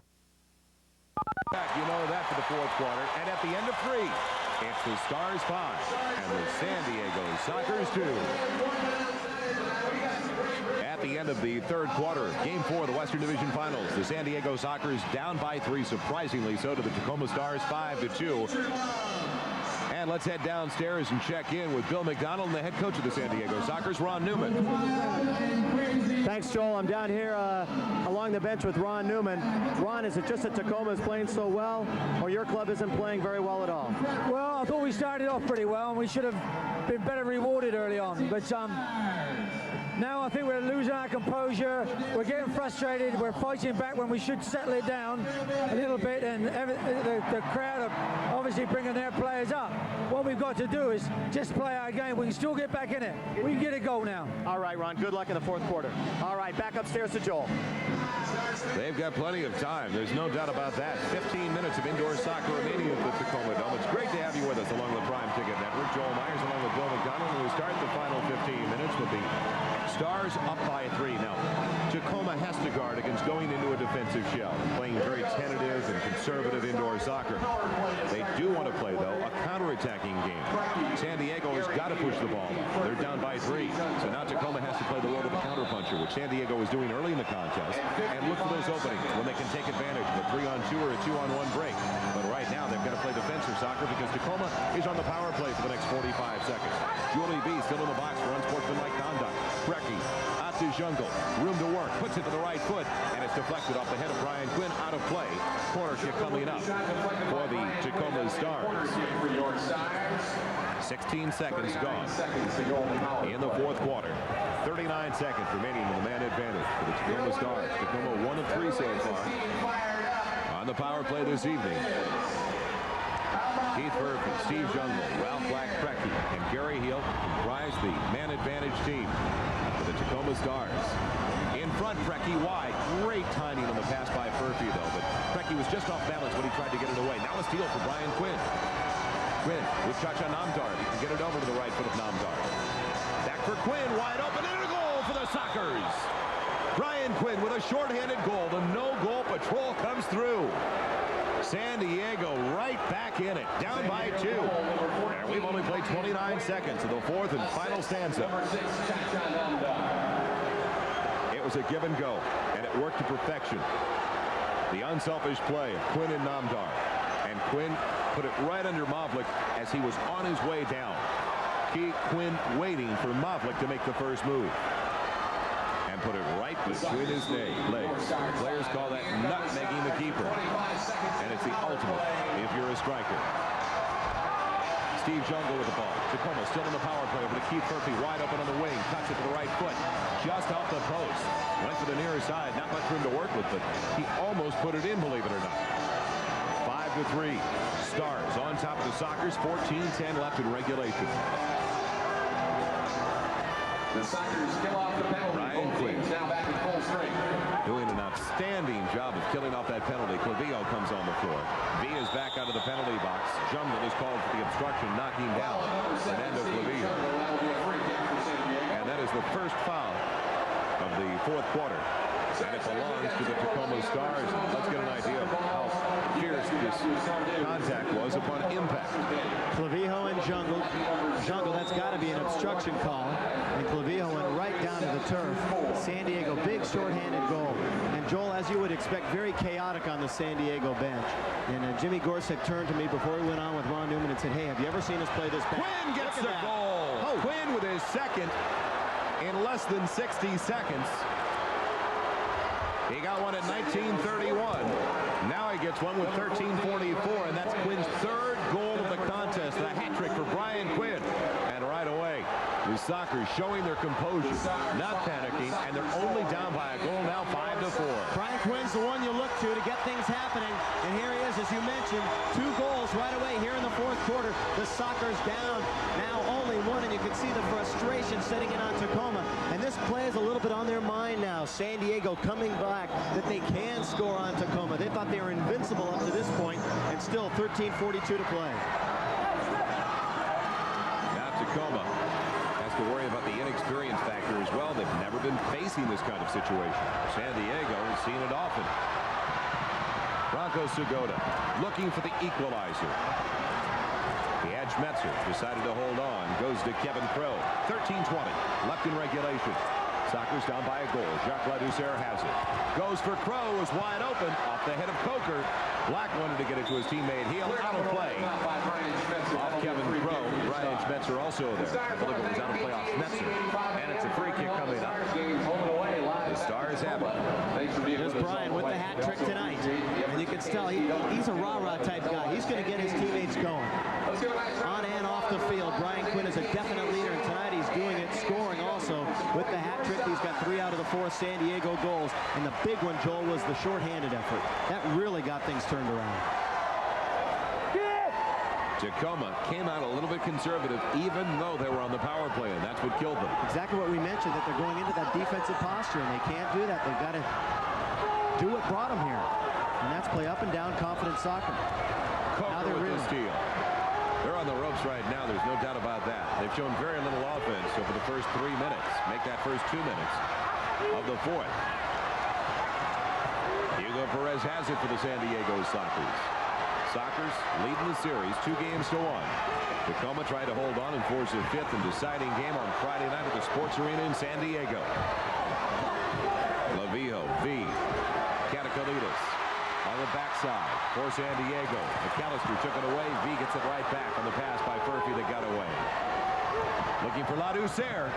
Furphy came back and marked up well. Ladouceur once again. Double team goes down. Second foul on the Tacoma Stars. Almost 3 minutes into the fourth. You can tell the confidence returning to San Diego. Perez starting to bounce now with the ball. Moving it back and forth. Before, he was looking to get rid of it. Now he's got that old bounce to him. It's left for Hugo Perez. Off to Gary Collier. Out of the play. The Sockers really wasted that free kick. And deep in Tacoma territory. Hugo Perez controls for the Sockers.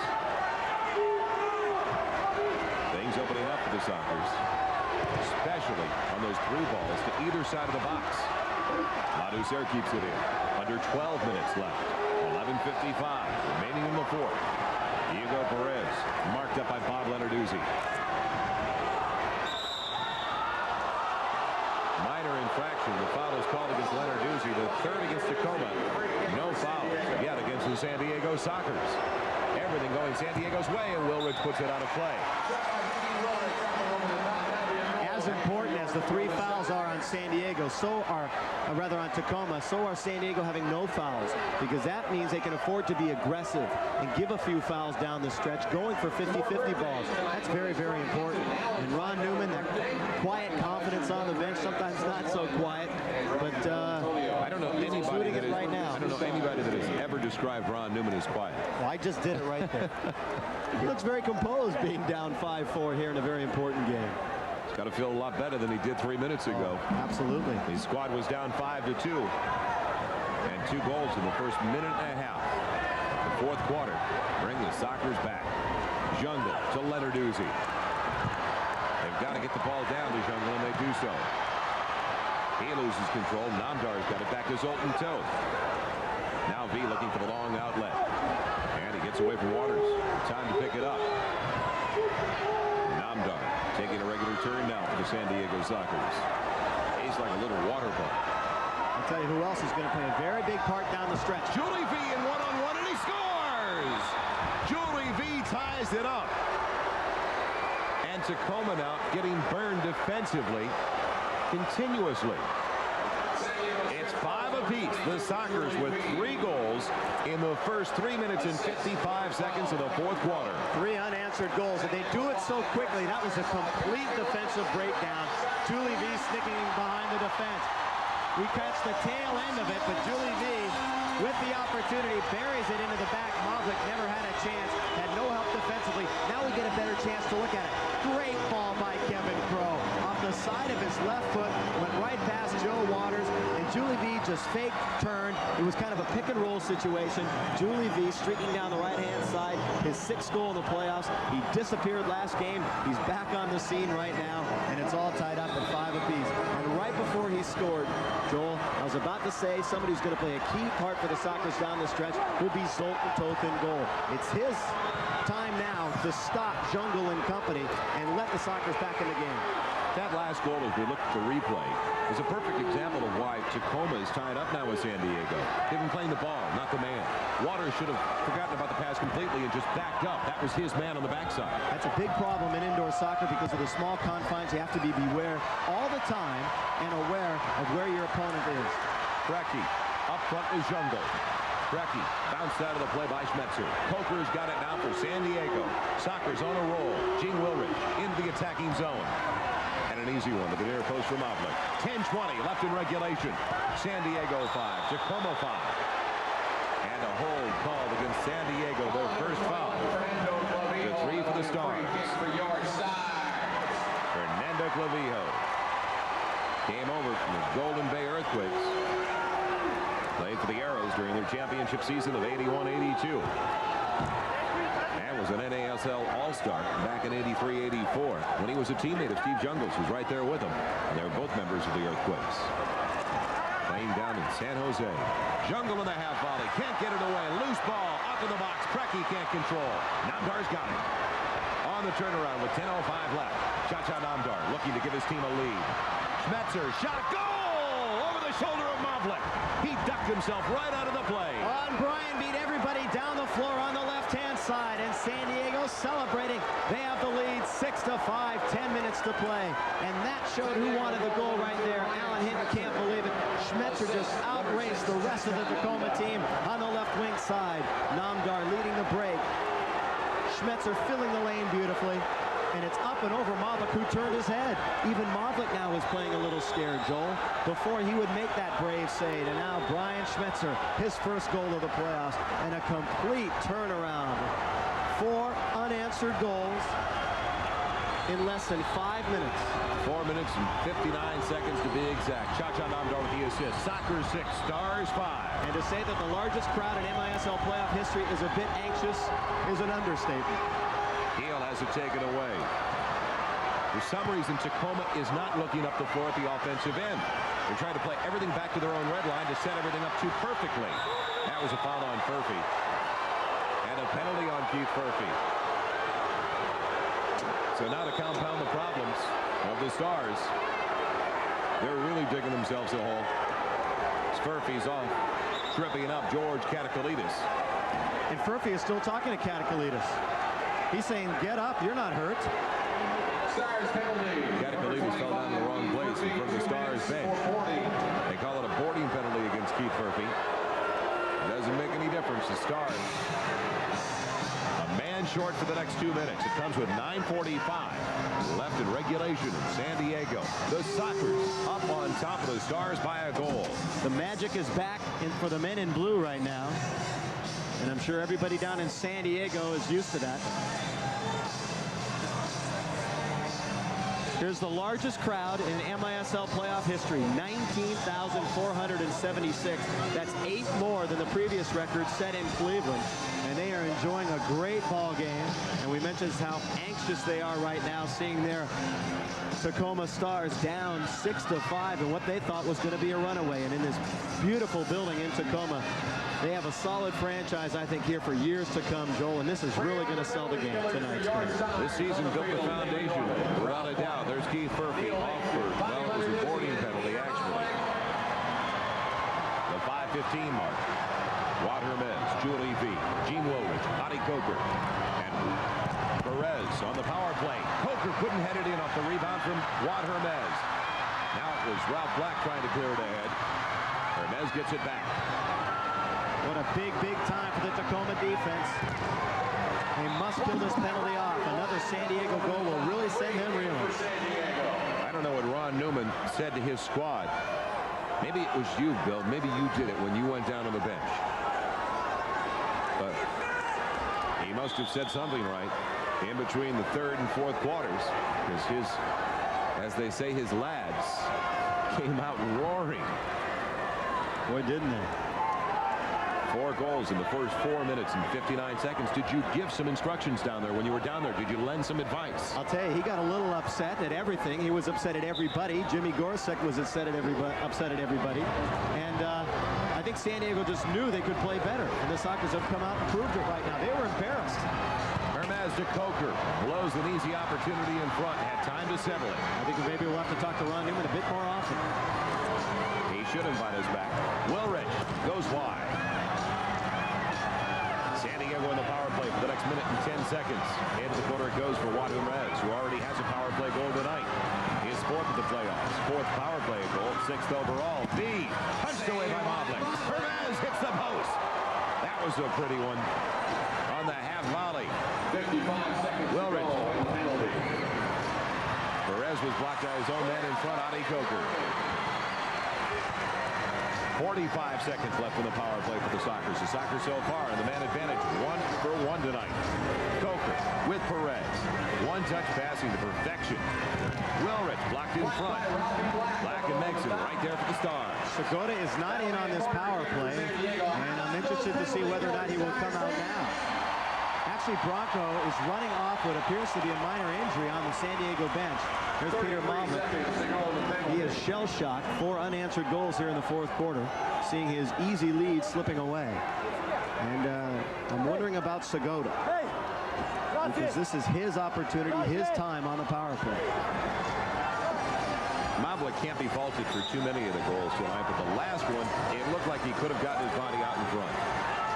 The one by Schmetzer to give the Sockers the lead. Sliding tackle by Megzu with 25 seconds left in the man advantage. One final rush for the Sockers and Perez. Let's go. It's Mavlik with a save. Now you got to just hold on to the ball. Doesn't need to rush anything, but goes out for Megson, who's obstructed there by Perez as they play on. No harm, no foul.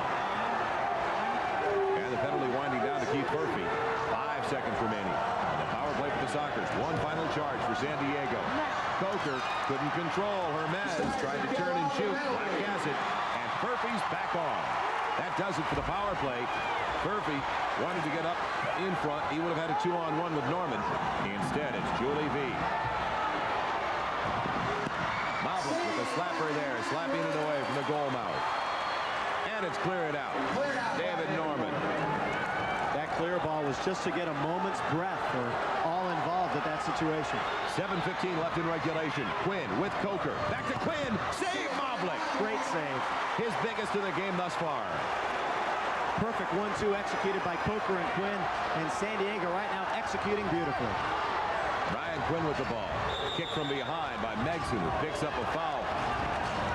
Unsportsmanlike conduct. That'll be the 4th foul on Tacoma. Only 1 for San Diego with exactly 7 minutes remaining. I think the 6-foul rule will be the only way we'll get a man advantage here in the final 6.5 minutes. It's going to take quite a flagrant penalty for the referees to pull out a 2-minute card. They're going to let them win and lose by themselves, not shorthanded.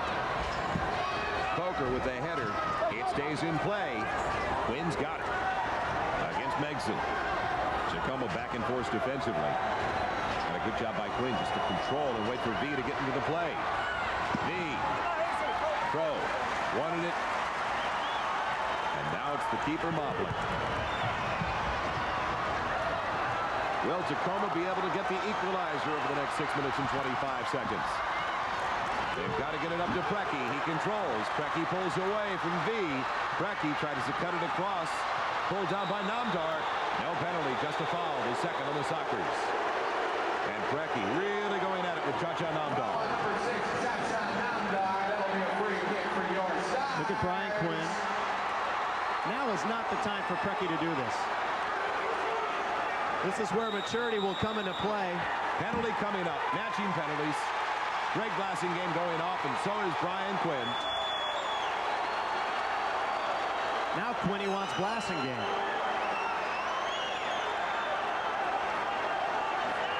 More space to work with, though, now for the Tacoma Stars.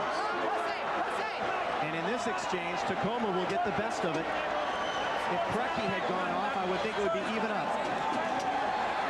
But now Brian Quinn is lost, and he is not only a fine offensive player, but if the Sockers have to go and kill a penalty, Brian Quinn, of course, is a part of the no goal patrol.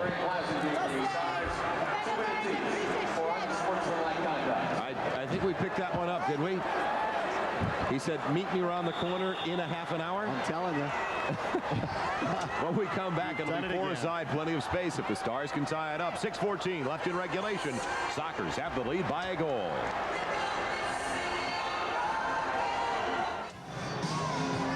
We'd like to remind you that San Diego Soccer MISL playoff action is brought to you by Chevrolet, where interest rates on new cars and trucks start as low as 5.9%. See your Chevrolet dealer today for low, flexible financing on all 86 cars and trucks. Also, by Discount Tire Stores, offering you quality tires and service at discount prices. And by MISL, manufacturers of premium audio and videotape. MISL, the tape for sophisticated equipment. We've got some sophisticated fans tonight, better than 19,000 on hand, the largest crowd to ever witness an MISL playoff game. As the San Diego Sockers have a 6-5 lead over the Tacoma Stars, matching penalties just before we broke away. Unsportsmanlike conduct on Greg Blassingame, the gentleman right there, and Brian Quinn for the San Diego Sockers. And up front now for the Stars, they get jungled out there in Preki. Not a bad idea by Alan Hinton. They lay it off for Preki. His right foot is not as strong as the left foot. It was blocked anyway, though, and Crow's got it. 6:05 left in regulation. San Diego 6, Tacoma 5. Couldn't ask for much more. Different strategies being employed right now. San Diego playing with 3 defenders and 1 forward, Gene Wilrich. And Tacoma has 2 forwards and 2 defenders right now. So San Diego, they can afford to do that because of their offensive-minded and quick defenders such as Clavijo, who is as good as a forward in this situation. With outstanding ball control players out there. Tacoma just wanted to slow it down and play possession, but then Ralph Black, the only one who does not have the greatest skills in the world, in controlling the ball, gave it away. You can see 5:25 left. Crow's got it. The former All-American out of San Diego State passes to himself, but Moffett gets there in front. Steve Jungle on the counterattack for the Tacoma Stars, looking for Keith Murphy if he can get it there. Murphy settles.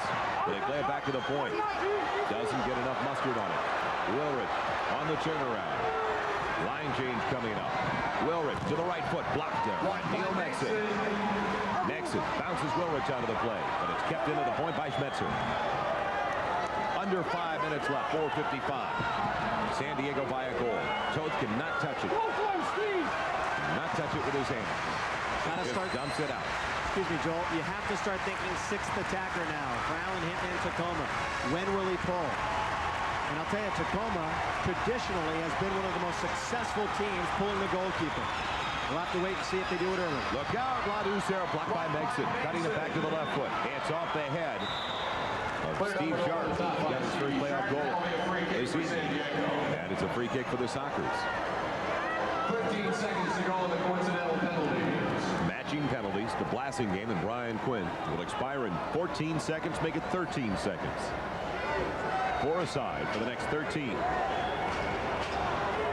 Julie V ready to put it back into play. He's looking at Ladouceur up front if he can pop it over the wall and lift it up. Just tow it up into the air. Now Ladouceur comes out, sets the tip, and it goes across the floor. Looking for Schmetzer. 4:20 left. The Sockers by a goal with 4 goals in the first 4 minutes and 59 seconds of the fourth quarter. What a dramatic comeback. Steve Sharp now with it. Heel almost had it, and it's back to Toth.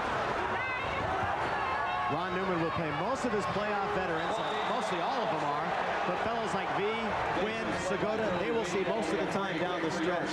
This is really where you can benefit having a player like Julie V, who's been there all the years in the MISL. He knows what to do here in the crucial moments. Just made a real mental mistake there with the foul. Giving it to Leonard Ducey. It goes across for Fran O'Brien. Got to get Brecky and Jungle out there. It's kicked away from Sharp. Veteran Gary Collier. It's Leonard Ducey, and he goes wide. He had the right idea, though. He had to go to the back post and get it high over Zoltan Toth. You got to remember, that's a defender coming in and shooting. If that had been a Brecky or a Jungle, that would have been right in on goal. Leonard Ducey, that's uncharted country for him normally.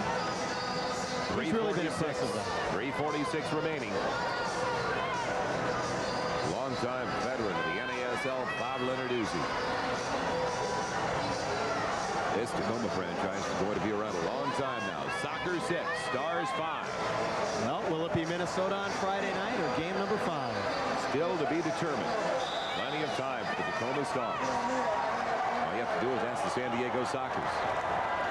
They got 4 in less than 5. Tacoma only needs 1 to send it to overtime. Good distribution there. Just a bad break for the Sockers and a good pass by Zoltan Toth. Had the plexiglass. Been about a foot up ahead to be in play, and they would have had a 2-on-1 with Crow. If Tacoma cannot tie it, expect Alan Hinton to call a timeout around the 2-minute mark. Heel goes after it. Bounced away, though, by Clavijo. What an outstanding defender. Sure-handed play there by Zoltan Toth, with Heel right there, camped for the garbage. Hottie Coker now loses. Waters should go back to his keeper and does so. 3:15 left. Sockers by a goal. Brecky pulls away. It's O'Brien, but he couldn't get the ball to Brecky. He was wide open on the opposite side. Now Jungle backs in against Crow. Back to Leonarduzzi. But Clavijo got the best of that 50-50. It's off to Brian Quinn. They're 5 aside. Quinn, the midfielder. Back over to Kevin Crow. Defender of the year in the MISL last year. Kevin Crow back to Zoltan Toth. And Toth just goes into the neutral zone. No one could control it. All of a sudden, Julie V has a break up front. Taken away, though, by Brecky. Sliding down and controlling. Outstanding play there by Brian Schmetzer. Great decision by Schmetzer.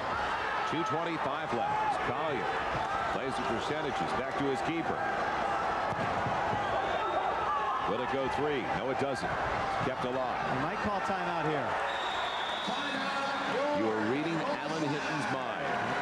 Moplik calls the timeout as directed by his head coach. 2:15 remaining. We'll be right back along the Prime Ticket Network with the Sockers clinging to a 1-goal advantage. Welcome back to the Tacoma Dome. Joel Myers along with Bill McDonald. The San Diego Sockers leading the Stars by a goal with 2 minutes and 15 seconds remaining. And guess who's putting on the goalie's jersey? The highest paid sixth attacker in MISL history. Steve Jungle will be the 6th man. Good idea. Now Jungle has to be careful not to get caught up field in this 6th attacker offense. When you have such an offensive talent like Jungle, you want to get into the action, and Jungle must realize that he has an added responsibility to play defense and come back and stop a possible shorthanded goal by San Diego. So Jungle must keep his presence of mind. And of course, the Sockers will have their most talented players out there. You'll see Clavijo and Quinn and Wilrich and Namdar. All players that can handle the ball. Better than 19,000 rising to their feet for the final 2 minutes and 15 seconds. Jungle, Furphy. There you see it. Sockers by a goal. Steve Wegerle out for the first time. Now there's an interesting That move. is a very, very interesting move. You haven't played the whole game and you're thrown right into the middle of the fire.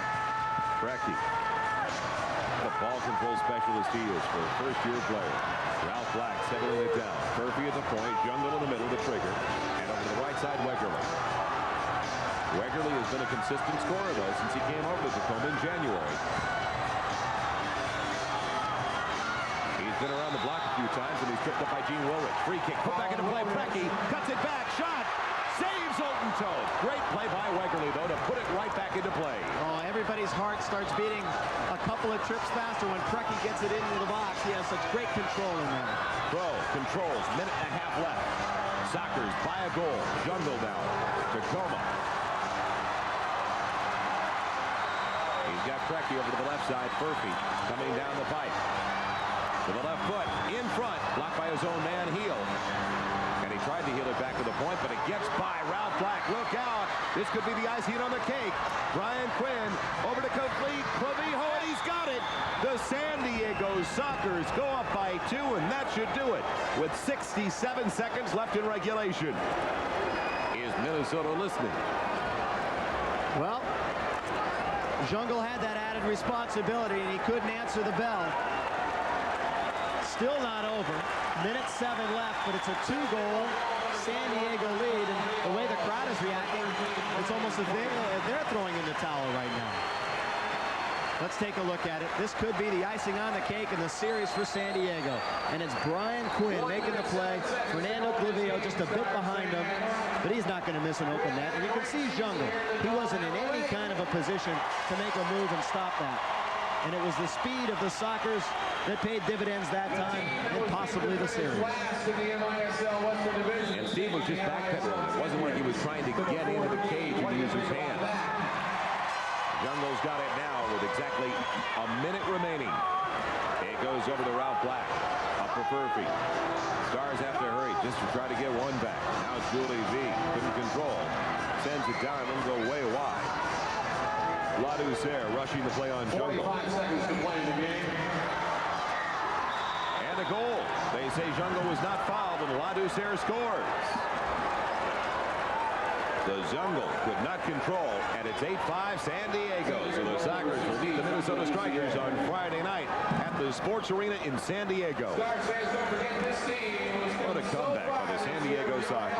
What a great deal of character display. Down 5-2. 50-50 ball. Good call by the referee, Bill Maxwell. And Ladouceur gently taps it in.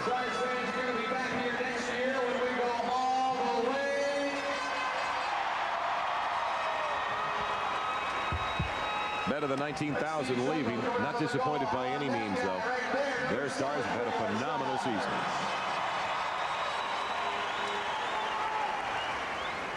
They finally put the keeper back in, Moplik, for the final 42 seconds. 8-5 San Diego. They are celebrating down south right now, I would suspect. That they are. Friday night, Minnesota, the championship series begins. San Diego going one for the thumb. Heel, as time expires, save Toth, and he punches it out. Does it go in? Oh, there's a fall Furphy, uncalled for. And it comes so late. Furphy will be sent off. He was picking up a penalty for running into Zoltan Toth anyway. And that'll do it. Brian Schmetzer says, hey, big boy, you want a piece of me? This is totally uncalled for by Furphy. He's frustrated. Exactly. Right. You've got a feel for Furphy and the Stars. They were up 5-2. 6 unanswered goals for San Diego here, all coming in the fourth quarter. And they're an inexperienced playoff team for the most part, this Tacoma group. And I think his teammates know it, and they just settled down Keith. And Alan Hinton is reserved to the fact that they are going no farther. But this has been a sensational season and a love affair with this town that will continue for years to come in Tacoma. Indoor soccer is alive in the Great Northwest. They have laid the foundation this year. 25 seconds left. See, last 25 seconds of the Tacoma Stars season. They were up 5-2, believe it or not, entering the fourth quarter. Everything looked rosy. Then all of a sudden, Tacoma came out for the fourth quarter and just sat on the ball. San Diego took advantage and dominated from the outset of the final 15 minutes. Toth will put it back into play. Furphy is off. 2-minute penalty. It could have easily been a 5-minute major penalty. Only 2, though. It's all academic at this juncture. And Toth is ready to go. So are we along the Prime Ticket Network. We hope you've enjoyed this one. And please stick around for the post-game show, as we'll be talking with a couple of the San Diego Sockers. And Ryan Quinn, as a matter of fact, our Prime Ticket player of the game. Save Toth as the clock winds down. 15 seconds left. So definitely be checking in with Brian Quinn. Our halftime guest is also going to be our post-game guest, and with good reason. Quinn played a great game. The fourth quarter rally with a shorthanded goal. And he came with a hat trick. So Friday night, the Sockers take on the Minnesota Strikers. Final score. The San Diego Sockers come from way back in the fourth quarter of play to eliminate the Tacoma Stars. A group that displayed a big heart. San Diego 8, Tacoma 5. And we'd like to remind you, Game 1 of the MISL Championship Series will be coming up down at the Sports Arena on Friday night. The Strikers and the Sockers, 7:35 start. And don't forget, you can pick up tickets at all Ticketmaster locations, besides, of course, the Sports Arena box office, May Company and Mad Jacks. And you can charge your playoff tickets by calling Ticketmaster at 619-232-0800. Sockers and Strikers, Game 1 of the Best of 7 Championship Series, Friday night at the Sports Arena. We'll be right back to wrap things up from Tacoma before the start of the post-game show, with the Sockers prevailing by 3. The San Diego Sockers score 6 goals in the final 15 minutes of play to knock off the Tacoma Stars before better than 19,000 at the Tacoma Dome tonight. Sockers 8 and the Tacoma Stars 5. And we'd like to remind you, Prime Ticket will continue to cover the MISL playoffs and the championship series in particular. Now, San Diego Sockers and Minnesota Strikers coming your way right here along the Prime Ticket Network, games 3 and 4 from the Met Center. And the dates have not been determined quite yet, but it could be next weekend. It's going to open up on Friday. San Diego and Minnesota Friday night at the Sports Arena with Game 1. Then Game 3 on Sunday night, I believe, at the Sports Arena. Game 2, actually, on Sunday night. And then it's still to be determined whether it's going to be Wednesday night or Friday night for Game 3. But we will be there. So we'll be in Minneapolis at the Met Center, actually in Bloomington, for Games 3 and 4. But what an exciting one at the Tacoma Dome tonight. And what a sensational season. Came to a conclusion tonight for the Tacoma Stars. Nobody expected them to be matching up with the San Diego Sockers this far into the playoff series. They almost came up with their second victory, sending it to a 5th and deciding game back in San Diego on Friday night. but it wasn't to be for the young, inexperienced stars. You can look at players like Frecky. They stay with this squad. You'll hear a lot in the near future from this Tacoma group, and especially because of their head coach, one of the best in the league, Alan Hinton, who really turned around his program, implemented a new system about 3 months ago, and that was the difference. So the Stars fall, and the Sockers prevail and are on their way. One for the thumb continues. The Sockers beat the Stars in Tacoma tonight. Be right back for the post-game show. Bill checking in with Brian Quinn. Sockers win by 3.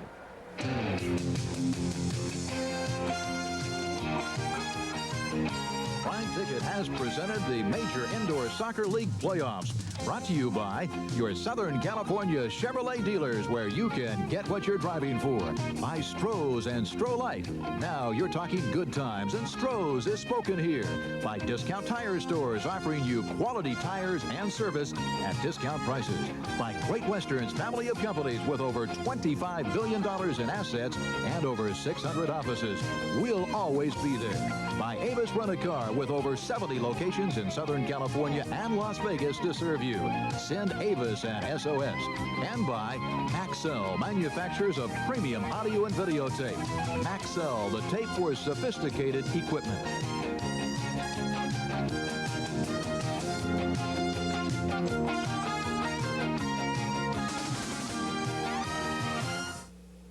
This year, Great Western Savings begins its 100th year as part of the West. Share with us now a moment from our history. Beautiful country. You know, I rode out here about 50 years ago on a little dun horse and started a film career.